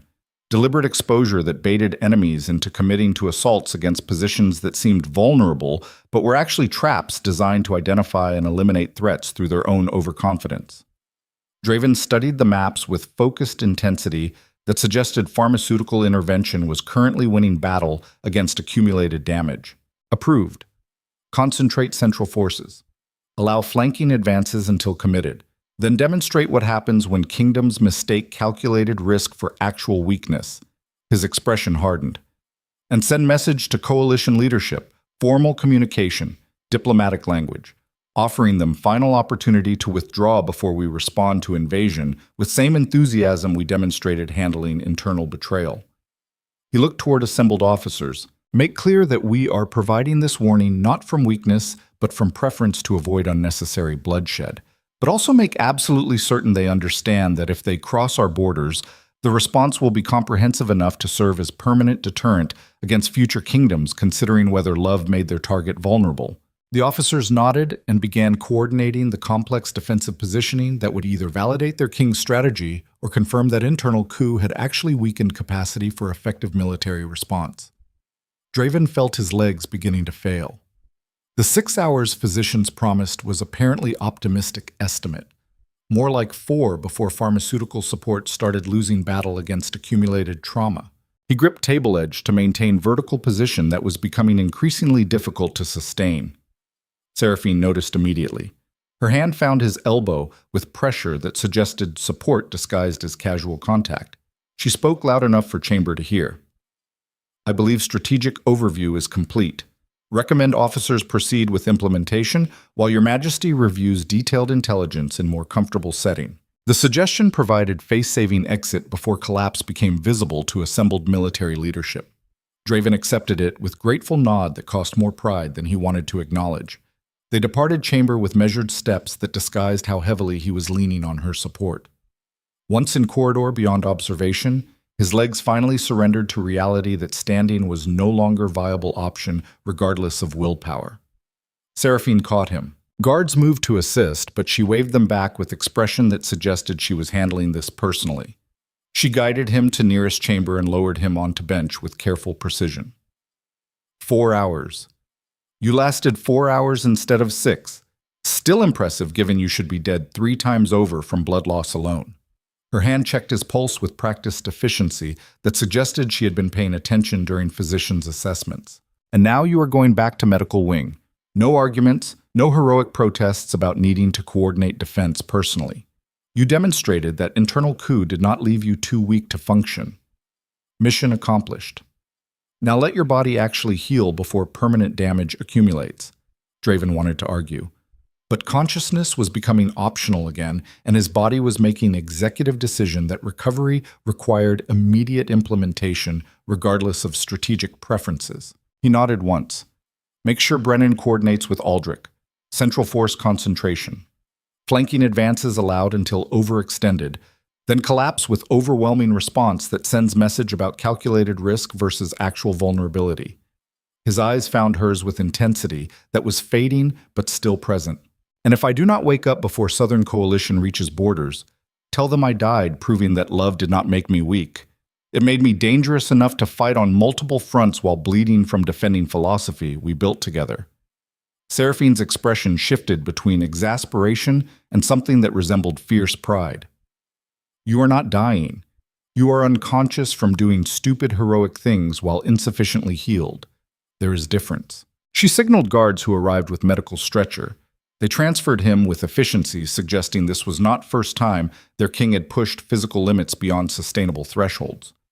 As consciousness faded again, Draven's last thought was whether 4 days would be enough to recover sufficiently to coordinate actual defense when Southern Coalition reached borders, or whether he would be forced to watch from medical wing while empire he built through 17 years of calculated violence faced invasion led by kingdoms who believed internal coup proved he was vulnerable in ways requiring conquest. The answer arrived faster than expected. 3 days later, Draven woke to sound of horns signaling enemy approach. The Southern Coalition had accelerated again, reaching borders 12 hours ahead of projected timeline in apparent attempt to capitalize on assumption that internal coup left defense coordination compromised. He sat up despite physicians' protests. His wounds had closed enough to permit movement without immediate reopening. The pain remained but was manageable through combination of healing and pharmaceutical support. He stood, his legs held without trembling. His vision remained clear. His breathing came steady enough to sustain function through immediate demands. Captain Aldrich entered carrying armor and weapons. Your Majesty, Southern Coalition is positioning for assault. Brennan has concentrated forces along central route as planned. Flanking advances proceeded exactly as projected. We are ready to execute collapse once their central column commits to engagement. The captain's expression carried grim determination. But they are requesting your presence. The officers, they want their king visible when actual fighting begins. Claim it will improve morale and demonstrate that internal coup did not leave leadership compromised. Draven accepted armor with movements that caused pain but were sustainable. As Aldrich helped him into military regalia, he spoke with voice that carried renewed strength. Tell the officers their king will be visible. Standing at center of defensive line, when Southern Coalition discovers what happens when kingdoms mistake recent chaos for actual weakness. His expression hardened into something that resembled the ruler who had built this empire through calculated violence and strategic patience. And tell them that today we prove once and for all whether empires can survive rulers who love fiercely while being ruthless enough to destroy any threat that tests whether that love creates vulnerability worth exploiting. He strapped sword to belt with finality that suggested this was either validation or final test of philosophy they had been fighting to establish. Outside, horns continued signaling enemy approach. The Southern Coalition was coming, and the Alpha King of the Iron Dominion was preparing to demonstrate exactly what happened when foreign powers believed internal betrayal left their target weak enough to conquer. This was the moment where everything either proved Cassian catastrophically wrong or validated his warnings about rulers who permitted love to influence strategic necessity. The answer would arrive with steel and blood and the particular violence that determined whether empires survived transitions or collapsed beneath weight of philosophical experiments that exceeded capacity for practical implementation. Draven walked toward the battlefield. Seraphine walked beside him. Together they would face the coalition that believed love made them vulnerable. And together they would prove that the most dangerous rulers were not those who refused to care, or those who cared so much they became reckless. They were the ones who learned to wield both philosophies simultaneously without permitting either to consume them. The battlefield waited. The Southern Coalition waited. And the Iron Dominion held its breath to see whether its king had actually built something worth all this blood, or simply convinced himself that love justified risks no empire could survive. The Southern Coalition's central column advanced across the frozen plains like death marching to predetermined appointment. 35,000 soldiers moving in coordinated formations that suggested professional military training and tactical discipline cultivated through generations of border conflicts. Their banners snapped in winter wind carrying colors of 6 kingdoms, united by shared belief that the Iron Dominion had been weakened by internal betrayal and was ripe for conquest. They were about to discover how catastrophically wrong that assessment was. Draven stood at the center of defensive positions, watching enemy approach, with eyes that had witnessed 17 years of calculated violence and strategic patience. His armor felt heavier than it should, his wounds pulled with each breath. His body protested continued demands being placed on systems still recovering from near-fatal blood loss. He ignored everything except the tactical situation developing across terrain he had chosen specifically because it favored defensive concentration over offensive mobility. Seraphine stood beside him, wearing reinforced leather that would provide minimal protection if actual combat reached their position, but was better than nothing. She had refused to remain in secured location, argued that proving their philosophy required both of them visible when kingdoms tested whether love created vulnerability worth exploiting. Draven had stopped arguing after recognizing she was right, that hiding her confirmed weakness while standing together demonstrated strength that transcended individual capacity. Captain Brennan approached from the left flank. His expression carried the focused intensity of veteran commander who had spent 3 days preparing for this exact confrontation. Enemy central column is committed. Flanking advances are exactly where we projected. They have positioned their heavy infantry and siege equipment in concentrated formation designed to break through our center with overwhelming force. He gestured toward the approaching army. They believe we will retreat or scatter when they apply pressure. Standard tactical assumption when facing defenders recovering from internal coup. What they do not know is that we deliberately invited this exact approach. The captain's expression shifted into something resembling predatory satisfaction. Once their central column is fully engaged, we collapse flanks inward and cut off retreat. Then we demonstrate what happens when kingdoms mistake calculated positioning for actual weakness. Draven nodded once. Execute when ready. And Brennan, make it brutal enough that foreign powers spend the next decade reconsidering whether testing the Iron Dominion is worth the potential cost. The captain saluted and departed to coordinate the trap that would either validate their strategy or prove that internal coup had actually compromised their capacity for effective military response. The enemy continued advancing, closer now, close enough to see individual faces beneath helms, close enough to hear the rhythmic march of boots on frozen ground, close enough to smell the particular combination of leather and steel and nervous sweat that accompanied armies approaching battle. Draven drew his sword.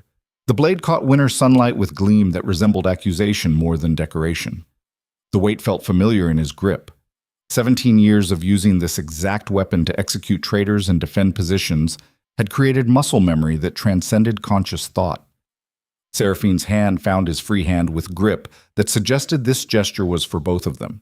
Mutual support rather than one providing strength to the other. When she spoke, her voice carried quiet certainty. Whatever happens in the next hour, we proved Cassian wrong. Love did not make you weak. It made you strong enough to survive internal betrayal while preparing to face external invasion.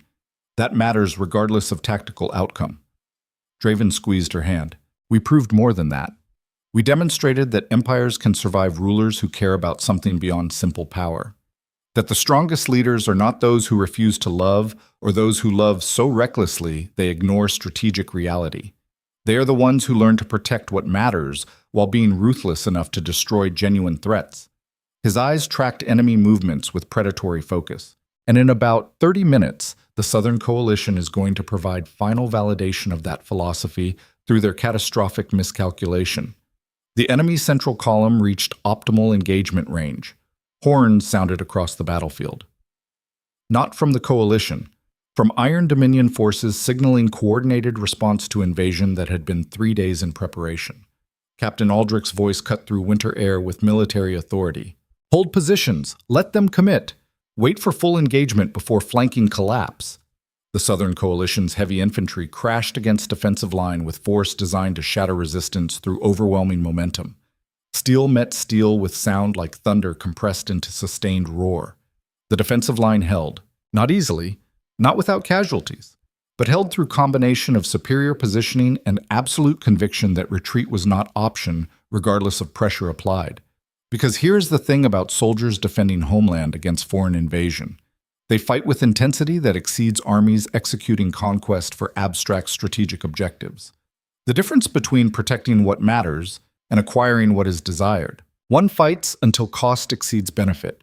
The other fights until death removes them from battlefield because surrender is conceptually impossible when defending purpose beyond simple survival. That difference was transforming the Southern Coalition's numerical advantage into increasingly uncertain outcome as their central column discovered that breaking through defensive line required significantly more blood than tactical projections had suggested. Draven watched from elevated position. His tactical instincts tracked battle flow with precision, born from decades of personal combat and strategic command. He saw the exact moment when enemy central column became fully committed, saw their reserves moving forward to reinforce breakthrough attempt, saw flanking advances continuing toward objectives that would become irrelevant within minutes. He raised his sword. The signal rippled across defensive positions. Captain Brennan's forces collapsed inward from both flanks with coordinated precision that suggested 3 days of preparation had been time well spent. The trap closed. What had been organized invasion transformed into chaotic encirclement as Southern Coalition suddenly discovered their central column was surrounded by forces that had deliberately appeared weaker than actual capacity suggested. Panic rippled through enemy ranks. Soldiers who had been advancing with confidence of superior numbers now fought with desperate intensity of men who realized they had walked into killing ground designed specifically to exploit their tactical assumptions. The battle accelerated into brutal efficiency. Iron Dominion forces cut through encircled column with methodical violence that suggested this was execution rather than combat between equal opponents. Every position had been calculated, every response anticipated, every enemy movement channeled toward outcomes that favored defenders over invaders. This was not battlefield genius requiring moment-by-moment adjustment. This was comprehensive preparation meeting predictable enemy behavior and producing results that looked like tactical brilliance, but was actually just disciplined implementation of strategy designed 3 days ago. The Southern Coalition's commander recognized the trap approximately 15 minutes too late to prevent catastrophic losses. He signaled retreat, but retreat from encirclement against enemy-controlling optimal positions was fantasy that required coordination his fractured forces no longer possessed. The central column collapsed, not metaphorically. Actual structural failure as cohesion dissolved beneath sustained assault from multiple directions simultaneously. Soldiers dropped weapons and ran. Officers attempted to maintain order, but their voices disappeared beneath chaos of men choosing individual survival over collective tactical objectives. The flanking advances faltered when commanders realized their central support had disintegrated, and continuing forward meant isolation against enemy who had just demonstrated brutal efficiency in destroying encircled forces. Within 30 minutes of initial engagement, the Southern Coalition's invasion had transformed from coordinated military operation into disorganized retreat that would become rout if Iron Dominion forces pursued with full intensity. Draven watched the collapse with expression that carried no satisfaction, just exhaustion mixed with grim acknowledgement that violence had once again proven effective when applied with sufficient preparation and ruthless execution. He lowered his sword. The gesture signaled cessation of active pursuit. His forces would secure battlefield and process surrendering soldiers, but would not chase fleeing army back to their borders, because the message was complete. The Iron Dominion had demonstrated that internal coup did not leave them vulnerable to external exploitation. That love did not make their ruler weak enough to justify invasion. That kingdoms testing whether recent chaos created opportunity for conquest would discover the opposite was true. That surviving internal betrayal had made them more dangerous rather than less, because it proved their philosophy could withstand exactly the kinds of tests that should have destroyed empires built on different foundations. Seraphine released his hand and surveyed battlefield with expression caught between relief and the particular sadness that came from watching philosophy validated through blood that could have been avoided if enemies had chosen differently. How many dead? Her voice carried quiet weight. Captain Brennan approached with preliminary casualty reports. Enemy losses approximately 8,000, mix of killed in combat and captured during rout. Our casualties significantly lighter. Perhaps 1,200, mostly wounded rather than killed due to superior positioning and tactical preparation. He paused. The Southern Coalition is retreating in full disorder. Current intelligence suggests they will not attempt to regroup for assault. More likely, they return to their kingdoms and spend considerable time explaining how invasion designed to exploit perceived weakness resulted in catastrophic defeat against enemy who was demonstrably stronger after internal coup than before it. Understanding rippled across those close enough to hear the assessment, because that was the actual victory, not the battlefield casualties or tactical success, the strategic message that would ripple across every foreign power watching to see whether the Iron Dominion had been weakened by recent chaos. The answer was definitive, and kingdoms considering future challenges would now factor that answer into their calculations before deciding whether testing the Alpha King's strength was worth potential cost. Draven turned to Brennan with expression that carried exhaustion, threatening to overwhelm pharmaceutical support, maintaining functionality. Secure battlefield. Process prisoners according to established protocols.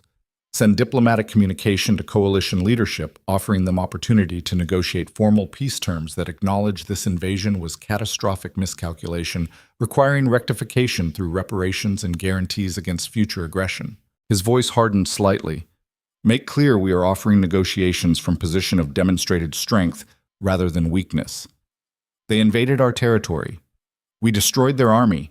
Now they pay for the privilege of not being pursued back to their borders and having this lesson delivered more comprehensively.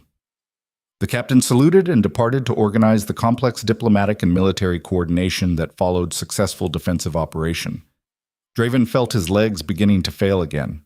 The combination of healing wounds, pharmaceutical support, and sustained stress of coordinating defense while insufficiently recovered was reaching limits that even stubborn willpower could not overcome indefinitely. Seraphine noticed immediately, her arm wrapped around his waist with support, disguised as affectionate proximity. You are done. Battlefield is secured. Message is sent. Philosophy is validated. Now you rest before permanent damage accumulates from pushing recovery timeline beyond sustainable thresholds.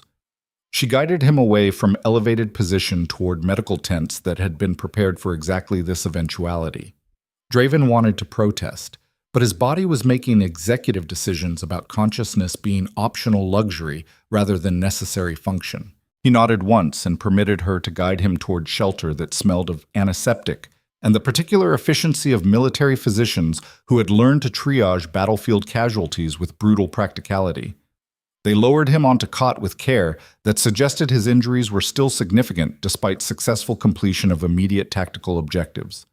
One physician examined wounds with focused efficiency. Your Majesty, you reopened 3 of the deeper lacerations during battle observation. Blood loss is concerning but not immediately life-threatening if you actually rest now instead of finding new crisis requiring personal intervention. The physician's expression carried professional frustration. I understand that empires do not pause for convalescence, but bodies do. And yours is informing you through increasingly urgent signals that continued function requires actual recovery period rather than pharmaceutical postponement of inevitable collapse. Draven accepted the assessment with exhausted nod. How long? Minimum 2 weeks of actual rest, not coordinating defense from medical wing, not reviewing intelligence reports between wound dressings. Actual rest where your primary activity is permitting damaged systems to heal without constant interruption from strategic necessities. The physician applied fresh bandaging with practiced efficiency. The alternative is permanent damage that transforms temporary injuries into chronic limitations, affecting capacity for future command. Your choice. 2 weeks of rest now, or diminished functionality for remainder of your reign. Seraphine spoke before Draven could formulate response. 2 weeks. Complete rest. I will coordinate with Brennan and Aldrich to handle immediate governance while you actually heal. No arguments, no heroic protests about empire requiring personal attention. You proved everything that needed proving. Now let your body recover before the cost of recent validation exceeds sustainable thresholds. Her voice carried steel wrapped in concern that transcended strategic calculation. Draven met her gaze with expression that suggested he was too exhausted to argue even if he wanted to. 2 weeks. But I want daily briefings. Nothing detailed, just confirmation that Empire is not collapsing while I am temporarily removed from active direction. The physician nodded and administered sedative with apologetic efficiency. Sleep now, Your Majesty. Empire will survive your absence, possibly better than it would survive your continued interference while insufficiently healed. Consciousness faded faster than Draven could protest the implied criticism. His last awareness was Seraphine's hand holding his, while darkness provided merciful relief from sustained demands that had pushed human endurance beyond reasonable limits. The next 2 weeks passed in haze of forced rest, punctuated by brief periods of consciousness when physicians permitted limited activity. Draven received condensed briefings that confirmed Empire was functioning adequately without his constant intervention. The Southern Coalition had formally requested peace negotiations. The Northern Territories had been secured following Matthias Crane's complete defeat. Varen was in exile, watching the Empire he believed would collapse actually stabilize under philosophy he thought was fatal weakness. The Iron Dominion was surviving, more than surviving, thriving in ways that suggested the recent chaos had been painful transition rather than fatal collapse. Officers who remained after Varan's betrayal were those who genuinely supported the new approach, mixing strategic ruthlessness when eliminating threats with fierce protection of what mattered, learning to wield both philosophies without permitting either to consume them.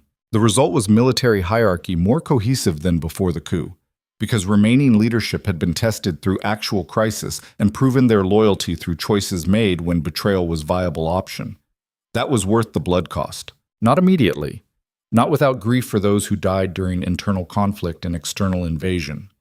But ultimately, the empire that emerged was stronger for having survived the exact test that should have destroyed it, according to Cassian's philosophy.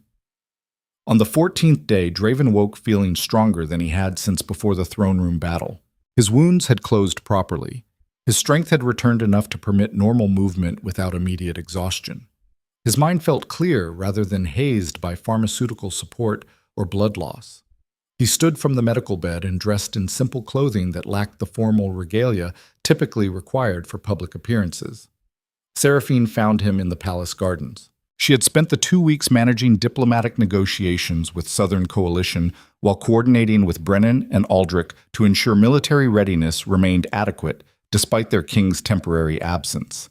The exhaustion showed in lines around her eyes and tension in shoulders that suggested she had discovered firsthand exactly how demanding actual governance was compared to advising someone else handling those burdens. When she saw him walking without assistance, relief flooded her expression. "You look human again," as opposed to corpse maintained through stubborn refusal to acknowledge mortality. Draven smiled with more genuine warmth than he had managed in weeks. "I feel human again," which is improvement over weapon barely maintaining functionality through pharmaceutical intervention and strategic necessity. He crossed to where she stood beneath winter trees that had witnessed 3 generations of rulers navigating impossible choices. "How bad was it? The 2 weeks managing everything while I was recovering?" Seraphine's laugh carried edge of exhaustion. "Brutal. I have new appreciation for why you look perpetually tired despite being one of the most powerful sovereigns in the known world. The constant decisions, the competing demands, the knowledge that every choice affects thousands of lives in ways you cannot fully predict." She leaned against tree with careful relaxation that suggested her own body was demanding rest after a sustained period of high-stress coordination. "But we managed. Brennan coordinated military positioning. Aldrich handled internal security. I navigated diplomatic negotiations with coalition leadership who were surprisingly reasonable once they acknowledged invasion was catastrophic miscalculation." Her expression shifted into something more serious. "They are offering formal peace terms, including reparations for damages caused by invasion and guarantees against future aggression. The exact terms you demanded before losing consciousness." Draven processed this with focused attention. "What are they asking in return?" Peace terms are never one-sided when kingdoms maintain capacity for future conflict. Seraphine's expression suggested she had anticipated exactly this question. "They want assurance you will not pursue retaliatory invasion, that defeating their assault satisfies your response and does not become justification for expanding Iron Dominion territory at their expense while they are recovering from losses." She met his gaze directly.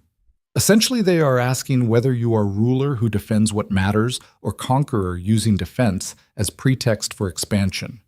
The answer determines whether this becomes permanent peace or temporary pause before escalated conflict." Understanding settled over Draven, because this was the actual test, not whether he could survive internal betrayal or defeat external invasion. whether he could resist the temptation to convert defensive victory into offensive expansion.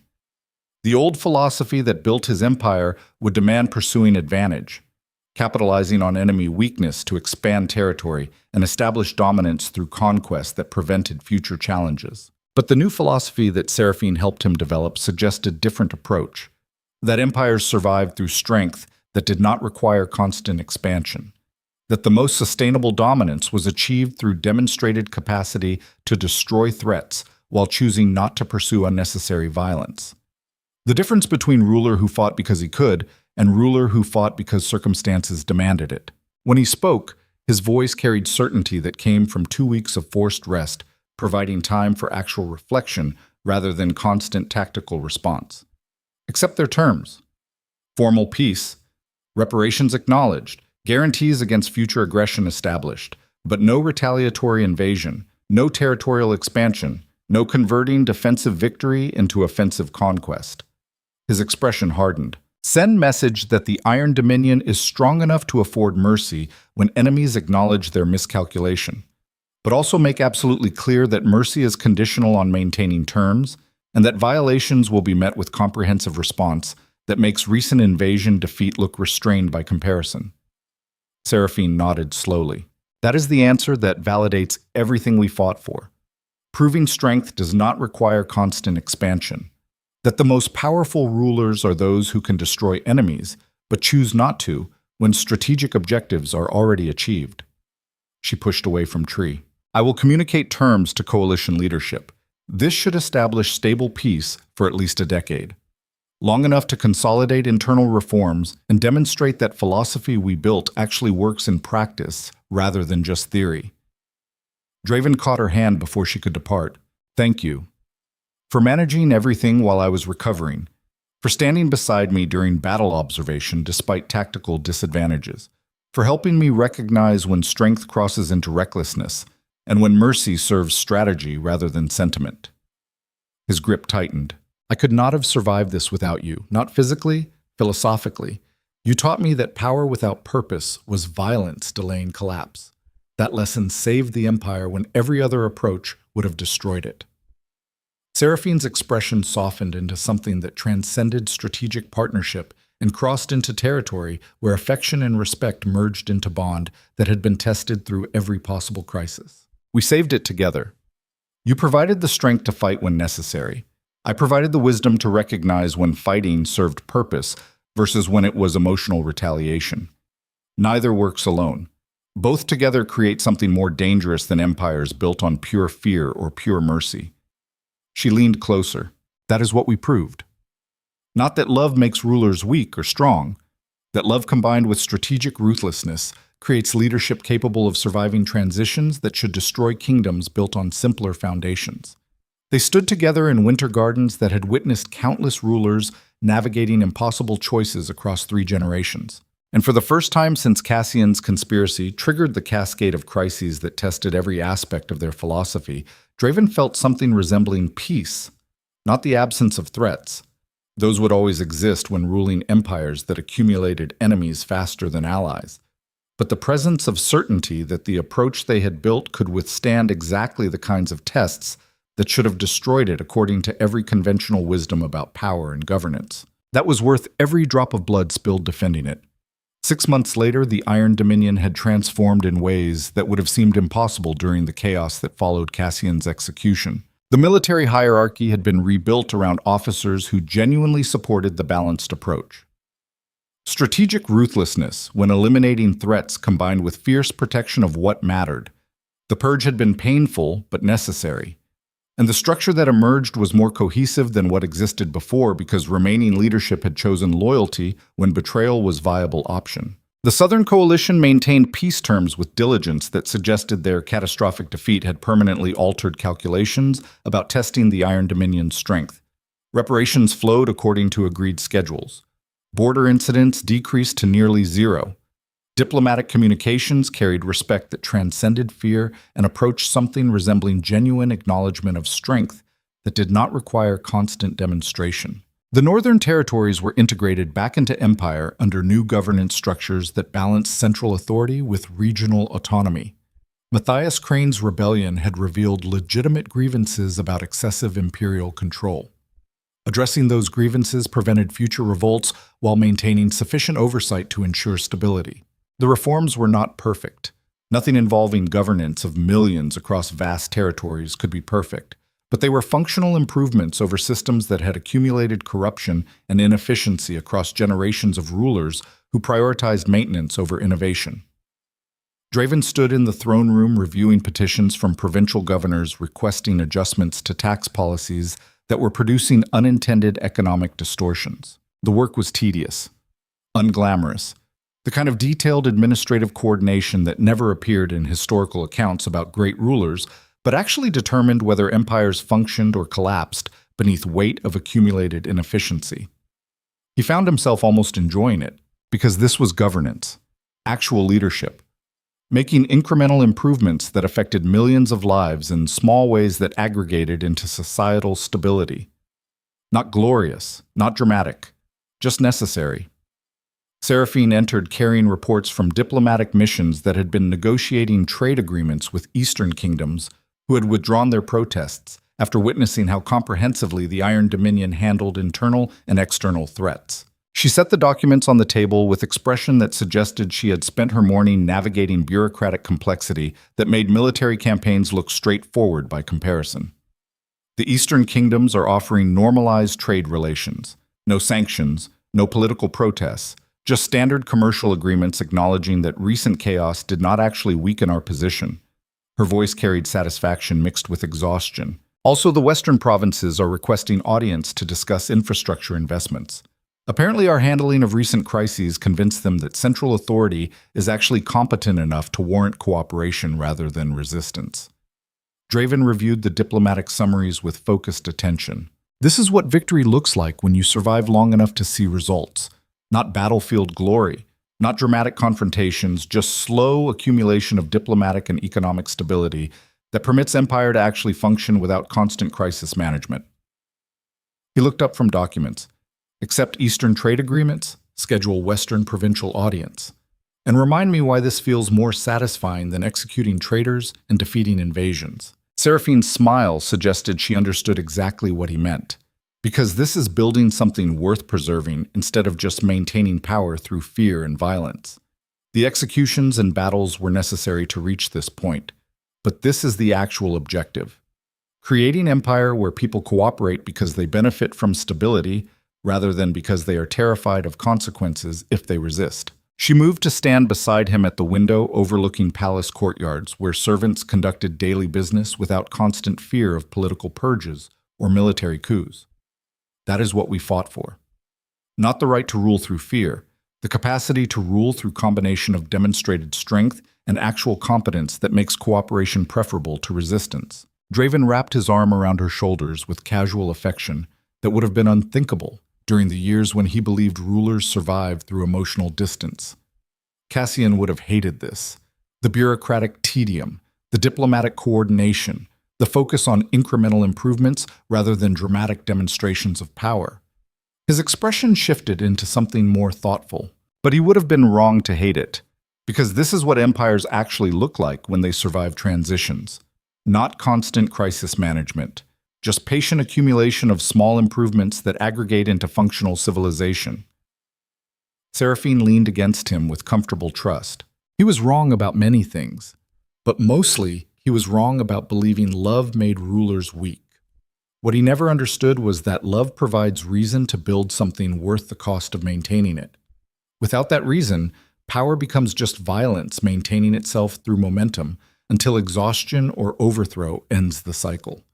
She gestured toward courtyards where daily life continued without dramatic crisis requiring intervention. This is what you get when rulers care about something beyond simple dominance.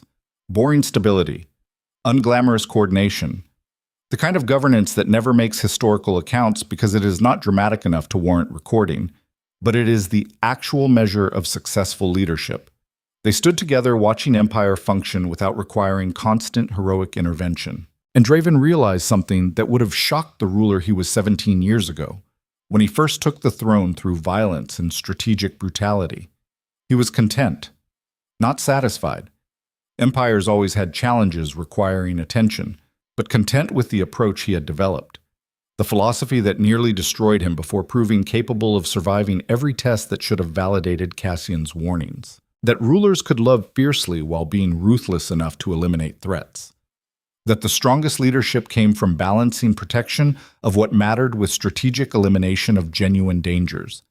That empires survived through combination of demonstrated strength and actual competence rather than pure fear or pure mercy alone. It was not the philosophy he started with, but it was the one that worked when tested through internal betrayal, external invasion, and every other crisis that should have destroyed kingdoms built on simpler foundations. And that was worth every drop of blood spilled defending it. Years later, historians would debate the turning point of Draven Ashthorn's reign. Some would claim it was Cassian's execution, the moment when the Alpha King chose love over strategic necessity and triggered cascade of crises that should have destroyed the Iron Dominion. Others would point to Varen's failed coup, the internal betrayal that tested whether the new philosophy could survive challenges specifically designed to exploit its vulnerabilities. Still, others would identify the Southern Coalition's defeat, the external validation that empires could survive rulers who cared about something beyond simple power. But those who actually lived through the transition knew the truth. There was no single turning point, just accumulated decisions where Draven chose to protect what mattered while being ruthless enough to destroy genuine threats. Each choice reinforced the philosophy. Each survival proved it could withstand tests that should have validated conventional wisdom about power, requiring emotional distance. The result was empire that functioned differently than predecessors built through pure fear or pure mercy. Not perfectly. Nothing involving governance of millions could be perfect, but functionally better than systems that demanded rulers sacrifice everything for strategic advantage or permitted sentiment to override practical necessity. It was empire worth the cost. And standing in palace gardens decades after the crises that tested every aspect of his philosophy, Draven Ashthorn understood something that eluded rulers who built kingdoms through simpler approaches. That the strongest leaders were not those who refused to be human or those who let humanity override strategic thinking. They were the ones who remained human enough to remember why power mattered while being strategic enough to wield it without becoming monsters who forgot the purpose behind their strength. Seraphine found him in the gardens where they first stood together after Southern Coalition's defeat. Her hair carried more gray than the woman who threw herself in front of Assassin's Blade years ago. Her movements suggested body that had aged through decades of coordinating diplomatic complexity and administrative tedium that kept empires functioning. But her eyes carried same fierce intelligence that helped him recognize when strength crossed into recklessness and when mercy served strategy rather than sentiment. She sat beside him on bench beneath trees that had witnessed 3 generations of rulers navigating impossible choices. When she spoke, her voice carried quiet satisfaction. The provincial governors sent final reports. Infrastructure investments produced projected economic returns. Trade agreements with Eastern kingdoms generated surplus that funded education reforms. Western provinces report lowest rebellion incidents in 50 years. Her hand found his with grip that had become comfortable habit across decades of partnership. We built something worth preserving. Not perfect, but functional. And that matters more than dramatic victories or glorious conquests. Draven squeezed her hand with careful pressure that acknowledged age had made them both more fragile than warriors who fought through throne room battles and foreign invasions. Cassian would still hate it. The focus on incremental improvements rather than dramatic demonstrations of power. The willingness to negotiate rather than conquer. The entire philosophy that prioritizes stability over expansion. His expression shifted into something resembling peace, purchased through impossible choices. But he would be wrong, because empires that survive are not the ones that expand until overextension collapses them. They are the ones that learn to consolidate what matters and defend it with sufficient strength to deter challenges while avoiding unnecessary conflicts that drain resources without producing strategic value. Seraphine leaned against him with trust that transcended strategic partnership and became something deeper than affection or respect alone. You learned that lesson better than rulers who built kingdoms through simpler approaches. And the Iron Dominion survived because you were willing to transform from weapon-maintaining power through fear into leader building something worth the cost of all that blood. They sat together in gardens that had witnessed countless impossible choices across decades of governance. And for the first time since taking throne through violence and strategic brutality, Draven Ashthorn felt something resembling completion, not the absence of challenges. Those would always exist when ruling empires that accumulated complexity faster than solutions.